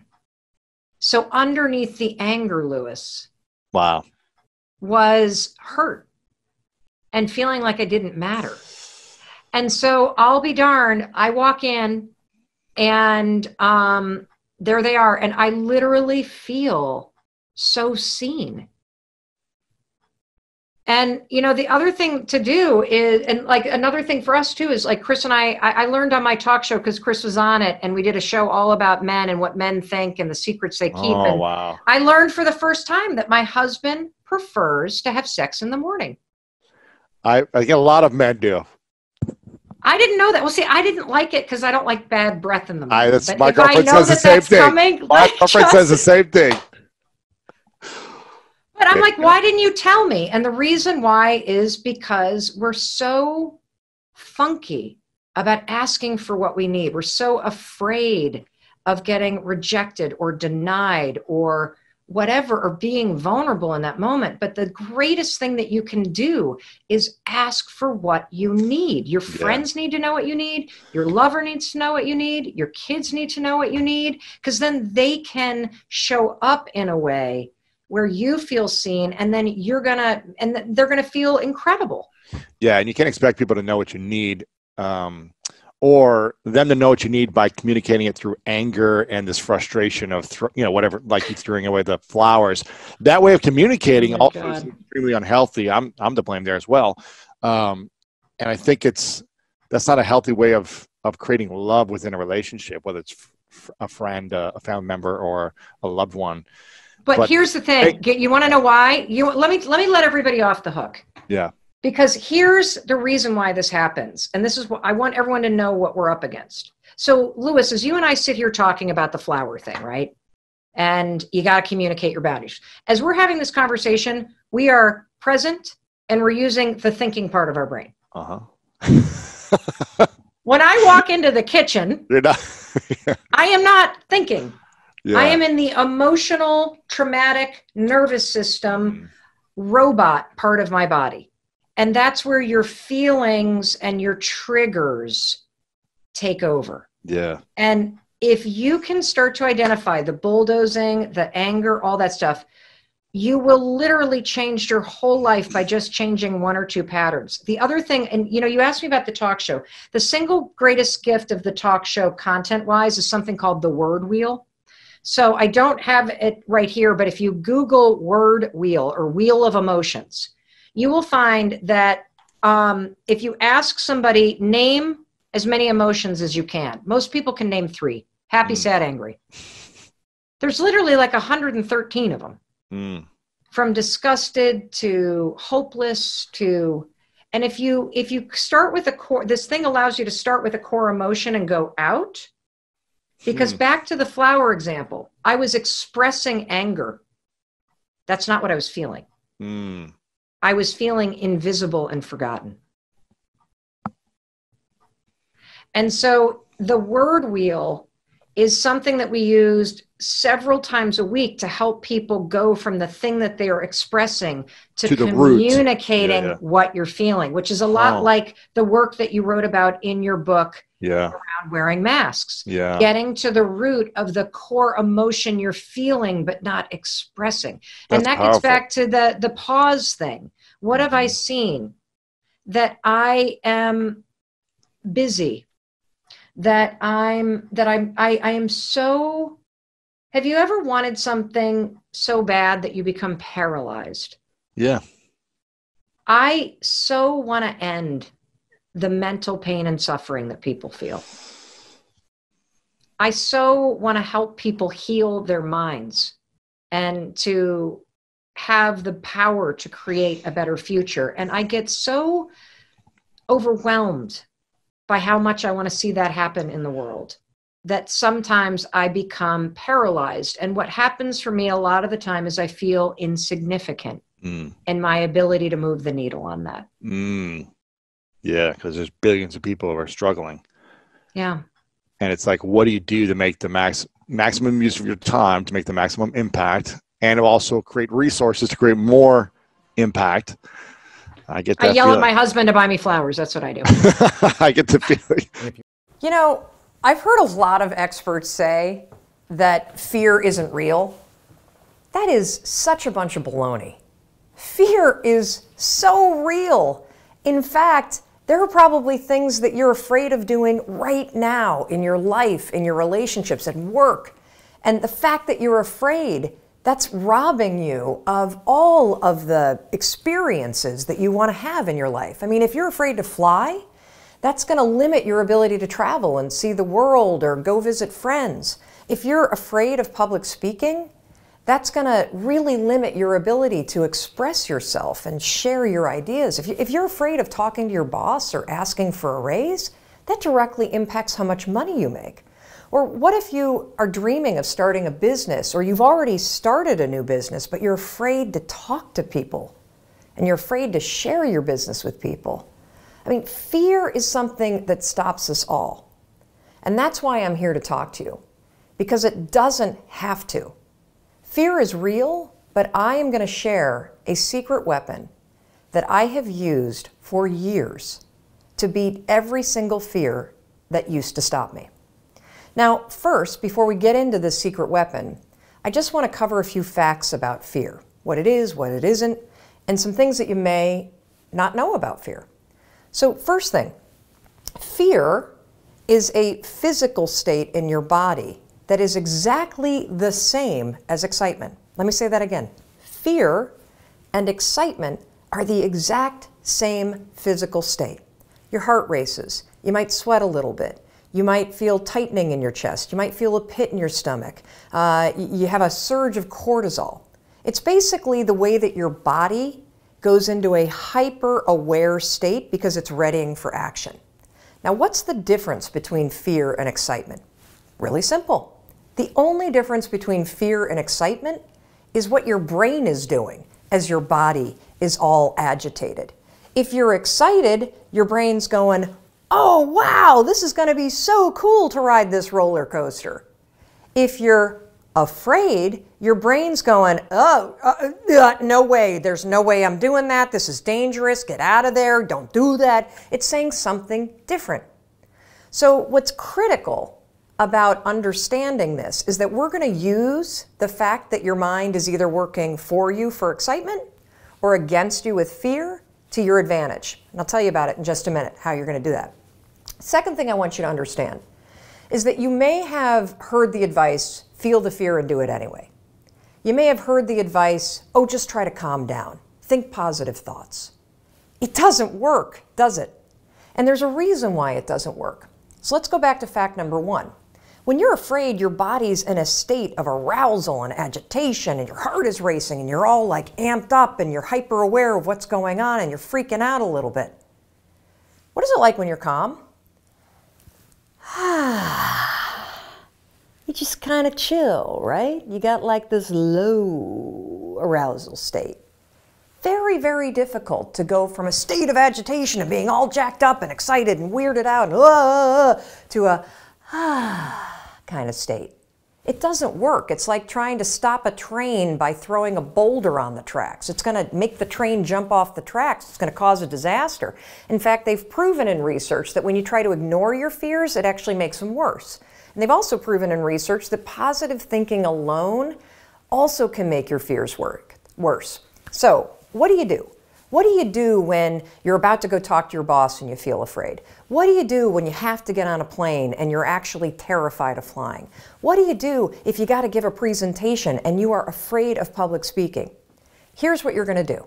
You're going to use a strategy, the same one that I use, that has helped me beat every single fear and turned me into somebody that is terrific when it comes to a high-stress situation. This is how you do it. You're going to use my 5-second rule in combination with what I call an anchor thought, and that is going to reframe what your mind is doing so that your mind goes from feeling agitation and making you afraid to reframing it from agitation to excitement. It works like magic. Now, I have used this technique for years, literally for years. And one of the ways that I want to introduce you to it is I want to take you backstage. I want to take you backstage to a speech that I delivered this year. And what you're going to see is you're going to see me behind, the major set. I'm about to walk out. You can kind of hear the crowd roaring. My introductory video is playing. My body is in a state of arousal. I am literally, my heart is racing, my arms are sweating. Like you're going to see this. I'm going to tell you about it. And you're going to watch me use this same technique I'm going to teach you to reframe my nerves into excitement.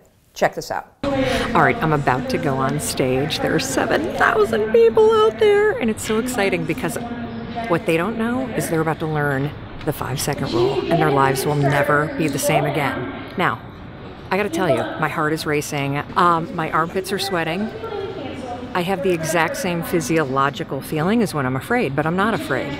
I'm excited. Excitement and fear is the exact same thing in your body. It's just what your brain calls it. Here's a trick that's proven by science that I use every time I speak. When I start to sweat, when I start to have butterflies, when I start to have my heart race, I say, I'm excited. I'm excited to get out there. I'm excited to talk to these people. I'm excited to share the 5-second rule. And what that does is it sends a message to my brain that tells my brain why my body's all agitated and excited. And that way, I don't feel afraid. Remember, excitement and fear, exact same thing in your body. The only difference is what your brain calls it. Go get them. Now, I want to give you one more example, just to make sure that you really get how you can use this. So a lot of you have written to me about your fear of flying, and I can really relate to that fear because I used to have the exact same fear. But I use this same strategy to conquer it. Here's how you're going to do it. So first things first, if you've got to do something that really makes you nervous or that you're afraid to do, before you're about to do it, come up with an anchor thought. What's an anchor thought? Well, an anchor thought is something that's going to anchor you so that you don't escalate any situation into a full-blown panic attack or into a situation where you screw things up. It's a way for you to anchor yourself so you maintain control over what you're thinking and how you behave. So here's an example with flying. It's important when you're creating an anchor thought to pick something that is in the proper context of what you're afraid to do. So for flying, pick an anchor thought that has to do with the trip that you're taking. So if I'm boarding a plane to fly back home to Michigan, an anchor thought might be a picture in my mind of my mom and I walking on the shores of Lake Michigan where I grew up. That's a thought that makes me happy, it makes me excited, and it's also related to the trip that I'm taking. If you have a conversation that you need to have with your boss, pick an anchor thought about how you feel after having that conversation. Maybe it's you picking up the phone and calling somebody that you love and saying, oh my gosh, it went so well. Or, you walking out of the meeting and feeling like, yeah, I survived that conversation. I feel pretty good about myself. So now that you have your anchor thought, you're ready to beat the fear. How you're going to do it is this. So let's go back to the example of the plane. I'm on the plane, I'm flying to Michigan. We hit turbulence. My body's going to start getting agitated, right? I'm starting to get nervous. My heart starts to race. One of two things can happen. I can't control how my body might feel, but I can always control what I'm thinking about, and I can always control how I act. And so can you. So when I'm on a plane and the turbulence hits, 5, 4, 3, 2, 1, that's step one. And it's essential. And the reason why using the 5-second rule, 5, 4, 3, 2, 1, is essential is because that is how you switch the gears in your mind, you awaken your prefrontal cortex, and you trigger your brain that you're now in control of your thoughts. You've interrupted the fear. You've settled your thoughts, and now your brain is ready for that anchor thought. So then what I do after I go 5, 4, 3, 2, 1 is I insert the anchor thought that I've already come up with before the flight. I start thinking about walking on the beach and being with my mom and my dad. And I start telling myself, I'm so excited to walk on the shores of Lake Michigan. I'm so excited to see my parents.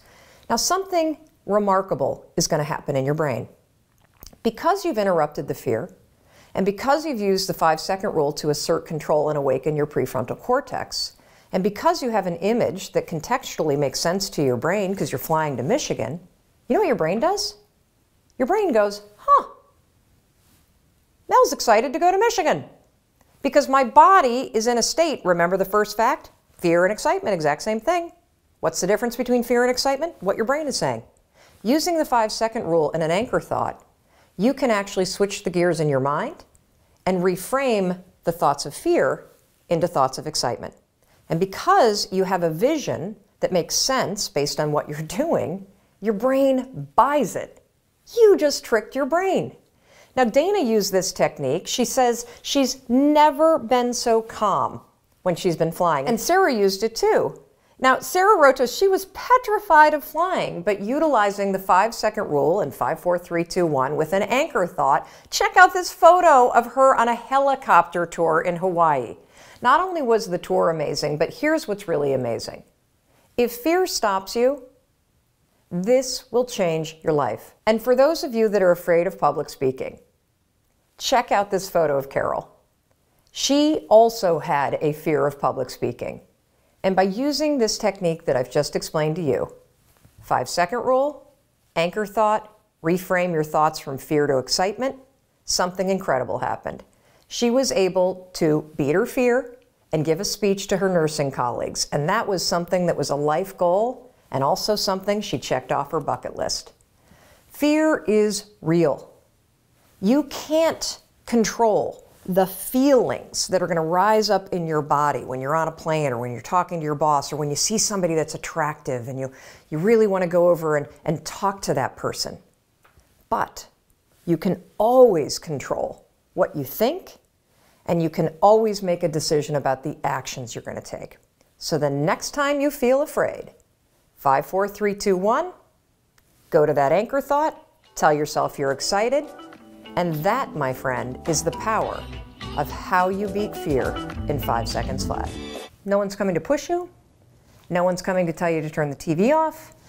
No one's coming to tell you to get out the door and exercise. The bottom line is, no one's coming. No one.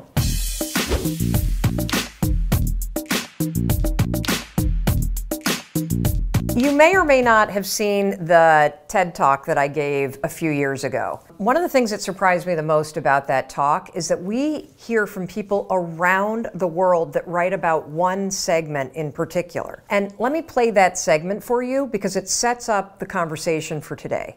And it's this concept of parenting yourself. When you become 18, nobody tells you that it's now going to be your job to parent yourself.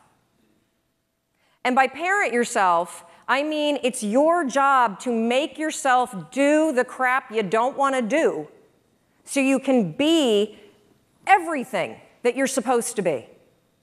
And you're so damn busy waiting to feel like it. And you're never going to. My son never feels like getting off his DS. That's my job. Get off the damn DS. Kendall, clean up the Barbies. If you're going to have a nude party in my bathroom, at least clean it up. God, chew with your mouth closed. We're not in a barn, for crying out loud. All right, dinner's coming. Get out of the pantry. As parents, and you were a kid, your parents make you do the things you don't feel like doing because you won't. Ever. Not now, not then, not ever. And even when you get good at something, you'll figure out something else you don't want to do. And then you'll plateau out and you'll get bored and you're like, I hate this job, this is boring. But will you look for a new one? No, you'll just bitch about that one. It's very, very simple to get what you want, but it's not easy. Wow. You know, that talk was 6 years ago. I cannot believe how little my kids were back then. And I also hate watching it because that was the first time I'd ever given a speech. So my voice is like really screechy and I swear, which I typically don't do on stage ever. So woof. Anyway, this concept of parenting yourself is really, really important for you to wrap your brain around. And let me dig into it just a little bit. I write extensively in part 2 of the 5-second rule book about how we make decisions. And the fact that we make decisions not based on what we know we need to do, not based on our goals, but based on how we feel right now. It's your feelings that make the decision for you. It's one of the reasons why parents are so important for kids, because if we let it up to kids to do whatever they felt like doing, they'd never go to school, they'd never do their homework, they'd never use their manners, they'd never learn to eat correctly, they'd never do anything. They'd just sit around and watch TV all day. That's the job of a parent. What most of us don't realize, though, and this is what I was alluding to in the TED Talk, is that when you become 18, when you move out of the house, when you're an adult, you have to parent yourself. Here's the rub. you're never, ever, ever, ever going to feel like doing the things you need to do in order to have what you want. You're always going to need to push yourself. You're always going to need to parent yourself. So what is the net advice on this? What is the bottom line? The bottom line is no one's coming. No one. No one's coming to push you. No one's coming to tell you to turn the TV off. No one's coming to tell you to get out the door and exercise. Nobody's coming to tell you to apply for that job that you've always dreamt about. Nobody's coming to write the business plan for you. It's up to you. And because you're only ever going to do the things that you feel like doing right now or that feel good right now, unless you understand that you've got to parent yourself, you got to push yourself, you're not going to make your dreams come true. You're just not. We're not wired that way. You weren't born that way, you weren't that way when you were growing up, and you're certainly not that way as an adult.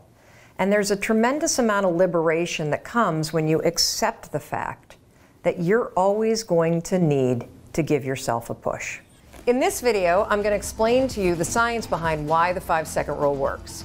As I said earlier, the 5-second rule is a form of metacognition that beats every trick that your brain plays on you. Most of us don't even realize how often we hesitate, start doubting ourselves, and get stuck analyzing things to death.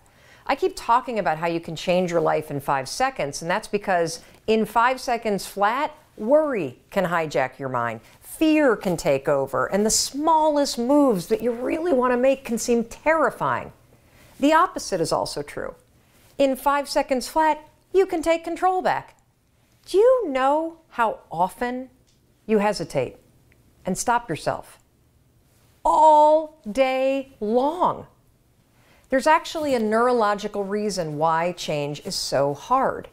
Your brain is designed to stop you from changing. Let me explain. You see, change requires you to do things that are uncertain, scary, or new. Your brain is designed to protect you from doing things that are uncertain, scary, or new. What's your brain's favorite way to protect you? To trap you in your head by making you overthink. I've studied and interviewed the leading researchers in psychology and human behavior, and what they've taught me is that the moment you want to change, break a habit, or do something hard or scary, and you hesitate, your brain goes to work to stop you. Now, there's all kinds of fancy names for this. Cognitive biases, the paradox of choice, the psychological immune system, the spotlight effect. I could name hundreds of them. You don't need to know the fancy names. You just need to know one simple fact. There is a system in your head that is stopping you every step of the way, and the 5-second rule is the only tool that you need to beat it. So how does the 5-second rule beat the system in your head? There are two explanations. First, I'm going to give you the simple one, then I'm going to explain the science.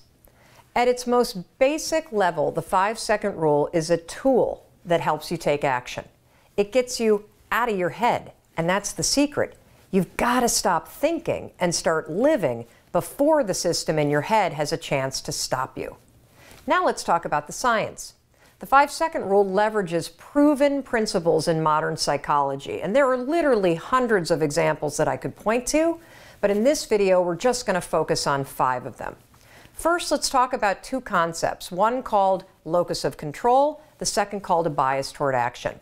So a locus of control is a foundational principle in psychology. You should Google it. Back in the day, researchers figured out that there are basically 2 kinds of people. People that believe that they're in control of their lives, and folks that believe that life is just happening to them and they're a victim of whatever might happen. Now, when you look at these 2 types of people, people that have an internal locus of control, a belief that they're in control of their lives, they're happier, they're more successful, more productive.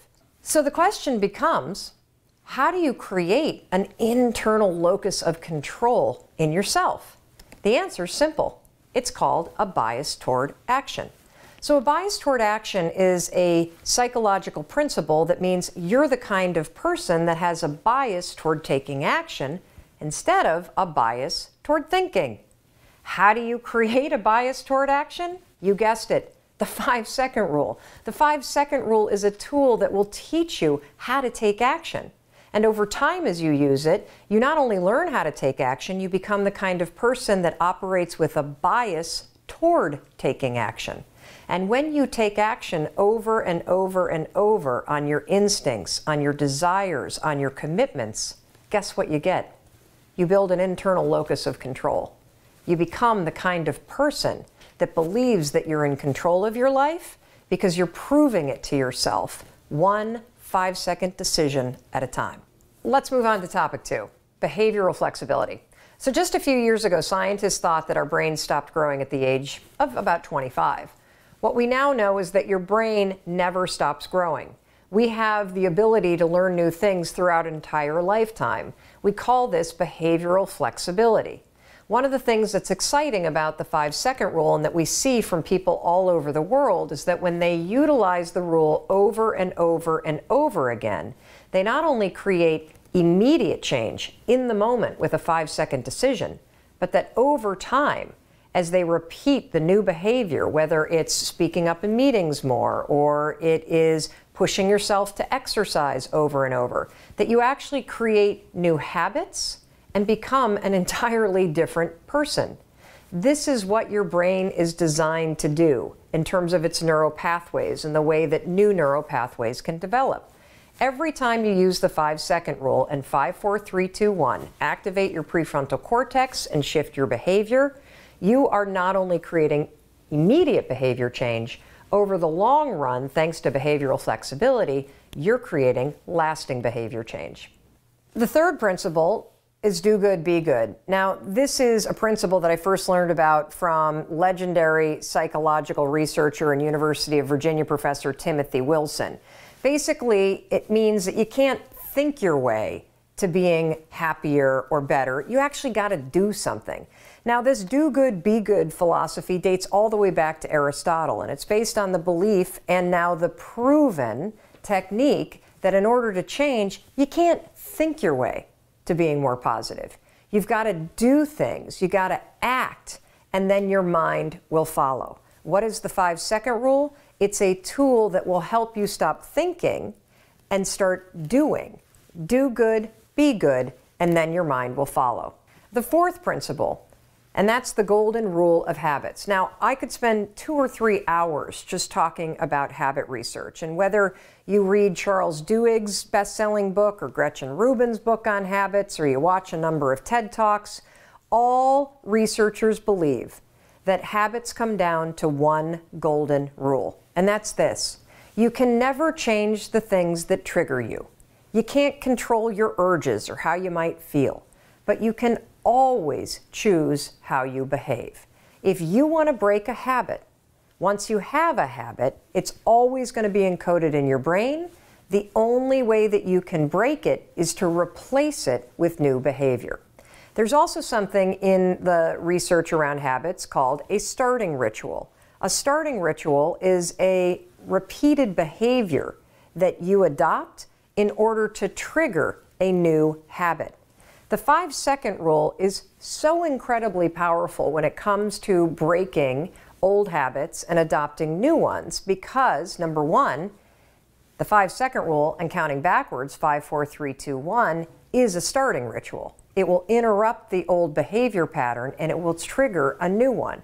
The 5-second rule over time, and this is really cool, actually becomes the new pattern of behavior.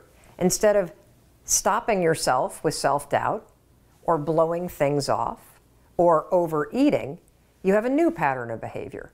You catch yourself. You gain control. You have confidence. 5, 4, 3, 2, 1, and you do the thing that you know you want to do.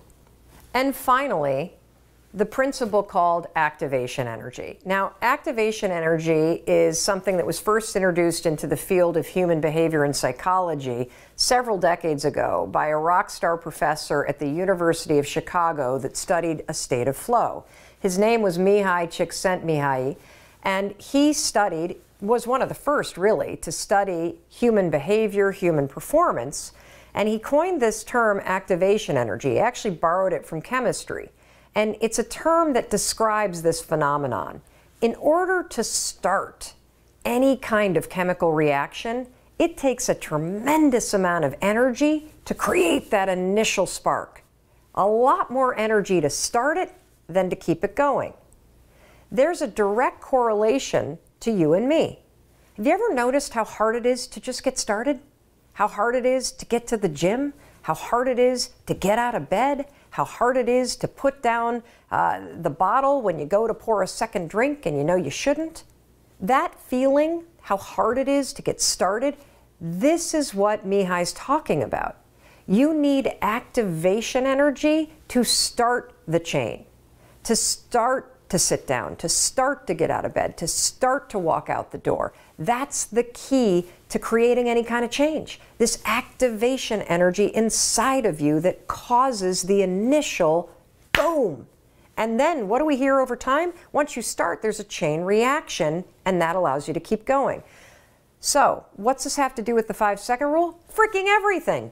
The 5-second rule creates activation energy in you. The 5-second rule is how you activate change inside of you. It is a tool. When you start counting 5, 4, 3, 2, 1, you awaken your prefrontal cortex. You begin the process of changing. You push yourself in a new direction. That first push, that's going to be the hardest. Once you get moving, it gets so much easier. So those are just 5 psychological, scientific principles that explain the power of the 5-second rule. Personally, while the science is really interesting, I'm actually more inspired by the hundreds of thousands of people that we've heard from around the world, just like you and me, that are using this rule, not based on science, but using it in their lives and seeing remarkable results. The science explains it, but you're going to be absolutely amazed at what happens when you actually start to use this simple and powerful tool. You're not only going to blow up the system in your head and the tricks that your brain uses to stop you right now, you're going to shake up your entire life. How many procrastinators are in the room? Raise your hand. And everybody else is just procrastinating on raising their hand. I'm about to change your life, because this piece of research changed mine. Procrastination has nothing to do with work. The people that write to us the most that struggle with procrastinating: PhD students, engineers, entrepreneurs, people that have a lot on their plate, that have a lot of things that they need to juggle, and that are analytical and thinkers by nature. Procrastination is a form of stress relief. What are you stressed about?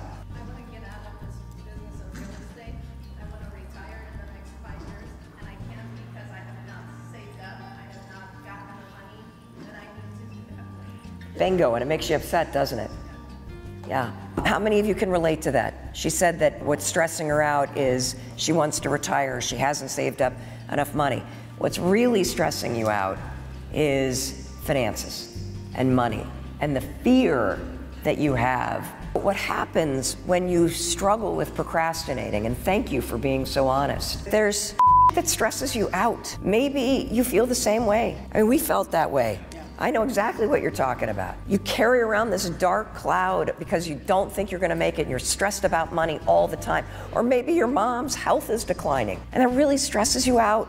Or maybe your best friends are going through a divorce, or you're going through a divorce, and that really stresses you out. And so you walk around with this big-ass thing on your shoulders all the time. And then you walk into work, and you sit down, and you've got a list of phone calls to make, which requires your prefrontal cortex. And your prefrontal cortex looks at the list and is like, oh my God, you want me to make 15 phone calls? I've been worried about the money all day. Can we just look at cat videos? I need a break. And next thing you know, 2 hours is gone. You've been online shopping, you've been looking at cat videos, and then of course you look at the 15 phone calls, and you're like, I didn't make them, I didn't make them, I didn't make them. The research on procrastination is undeniable. It's black and white. Number one, all of you that procrastinate, procrastination's not the issue, it's stress. You're procrastinating to give yourself a little break at work. It's sort of like taking a smoking break almost, you know?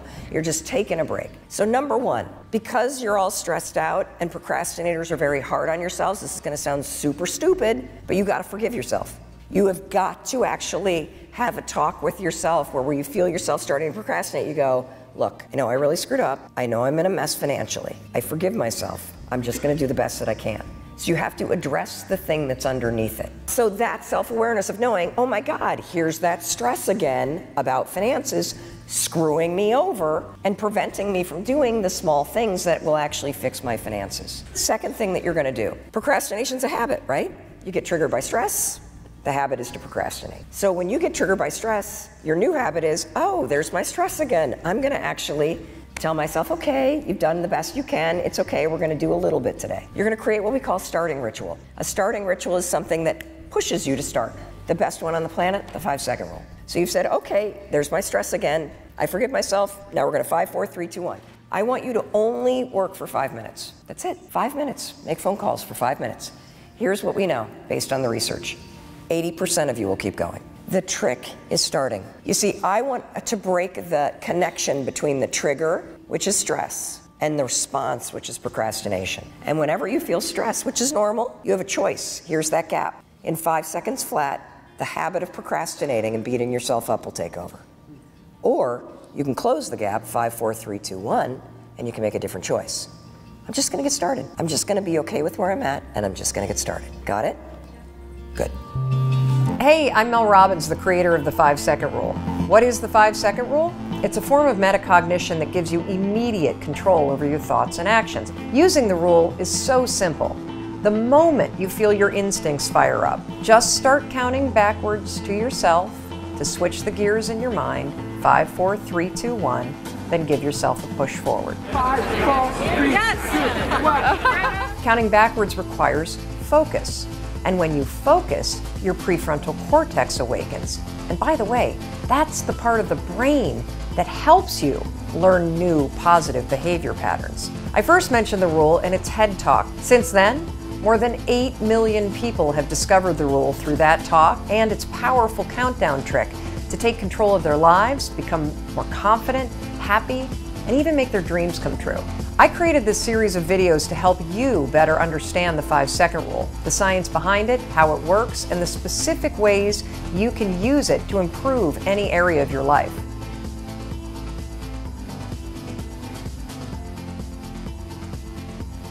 In this video, I'm going to show you the specific way that you can use the 5-second rule to increase your productivity. Now first, let's talk a little bit about productivity as a concept. Productivity is not about blasting through your to-do list and doing more. It's actually about doing less.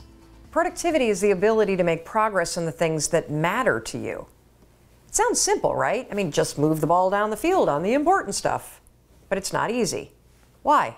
Blame your feelings. You see, you're capable of being more productive. You're just waiting to feel like doing what you need to do. And guess what?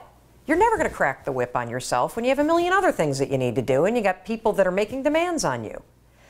One thing that you must understand is that you have the power to decide what's important. And productivity actually boils down to simple 5-second decisions. Here's one that you need to start making immediately that will have a tremendous impact on your ability to be productive. When the alarm goes off, do you wake up early to work on your business, or do you blow it off because you don't feel like it, you're tired? Or do you stick to the plan to finish some important tasks, or do you mainline Facebook instead because, you'd just rather relax? When you change your decisions, you'll change everything. Because productivity boils down to the ability to make small 5-second decisions that put the things that are important first. And here's one 5-second decision that will make you more productive than any other. Get up 30 minutes earlier than you normally do and push yourself to work on the most important priorities first. This isn't just me. Research shows that your most productive hours are the first 2 to 3 hours after you wake up and get ready. This means that for peak productivity, you've got to do whatever you can do to make sure the most important work to you gets done first during that window of time. So here's how you're going to use the rule. The moment your alarm goes off and you want to hit the snooze button, use the rule. 5, 4, 3, 2, 1, push yourself out of bed. Then use the rule again, 5, 4, 3, 2, 1. Sit down and get working on the things that matter to you instead of checking your phone, instead of letting your day get hijacked. You see, the moment you feel yourself wanting to give in to distraction, you're going to use the rule again. 5, 4, 3, 2, 1 to assert control and get back on task to the things that matter to you. It doesn't really matter how busy you are. We're all busy. If you really care, you'll find the time. And that's how you're going to use the rule, to find the time to work on things that matter to you. This is what Rachel did. She wanted to change her life, so she decided to make progress on what was important. And she did this by starting with getting up earlier, getting out of bed, and 5, 4, 3, 2, 1, focusing on what mattered. And as you can see, that small 5-second decision, getting up 30 minutes earlier, started a chain of events that changed her entire life. She lost 30 pounds, she bought her first home, and she reinvigorated her marriage. Why? The reason why is because she learned how to beat the feelings and excuses that stopped her, and she found the time to work on things that matter. That is the definition of productivity. Getting the important stuff done only works when you push yourself to do it. And when you push yourself, 5-second decision, to wake up earlier and start your day off right, you will be shocked by what changes it ignites. This is just the tip of the iceberg when it comes to productivity. There are tons of strategies that I discuss that are based in research in Chapter 10 of the 5-Second Rule book, and how you can use all of this research in combination with the 5-second rule to not only become more productive, but to end procrastinating forever, to regain your focus whenever you get distracted, and lots of other things that are going to help you improve your quality of work and also your life. Hey, it's Mel. Thank you so much for being here. If you enjoyed that video, by God, please subscribe, because I don't want you to miss a thing. Thank you so much for being here. We've got so much amazing stuff coming. Thank you so much for sending this stuff to your friends and your family. I love you. We create these videos for you, so make sure you subscribe. Mwah.